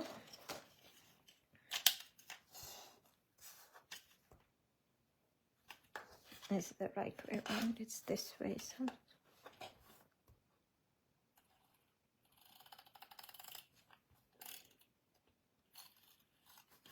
you can use double-sided tape if you prefer. I like this. It's quicker, she says, except it doesn't want to move today.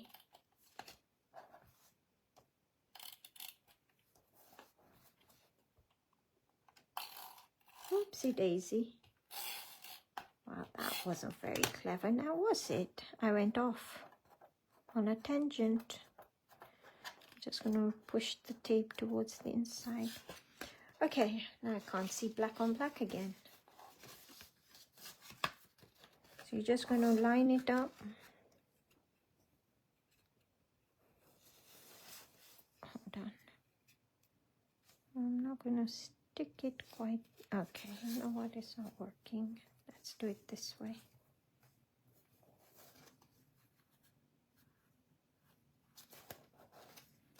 And I think that should be fine. There you go. So press it down and that should be okay. And then the last bit is the ribbon or some of this raffia stuff, which I have tons of. Do you know, I'm using this every single time, and yes, there is a reason, because I have tons and tons and tons of it that was given to me. It just doesn't seem to end, except it's really hard to get so many. Okay, you know what? That's not working. We will not do it that way. We will do it this way and just tie a knot at the top.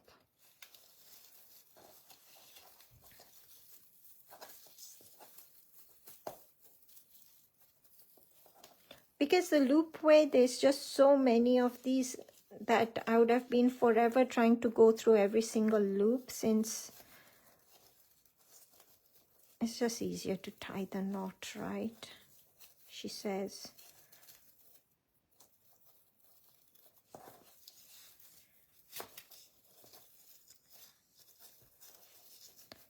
Give it a bit of a pull, neaten it up. I don't know which one goes where. Just pull them all. Oh my gosh, I'll be here forever. Maybe the loop would have been quicker. It's the green one. It's the green one. Mind you, I can do that later, can't I? It's not like I need to do this now. Is it? She says, not able to stop. Someone make her stop. Okay, and then I'm going to trim that.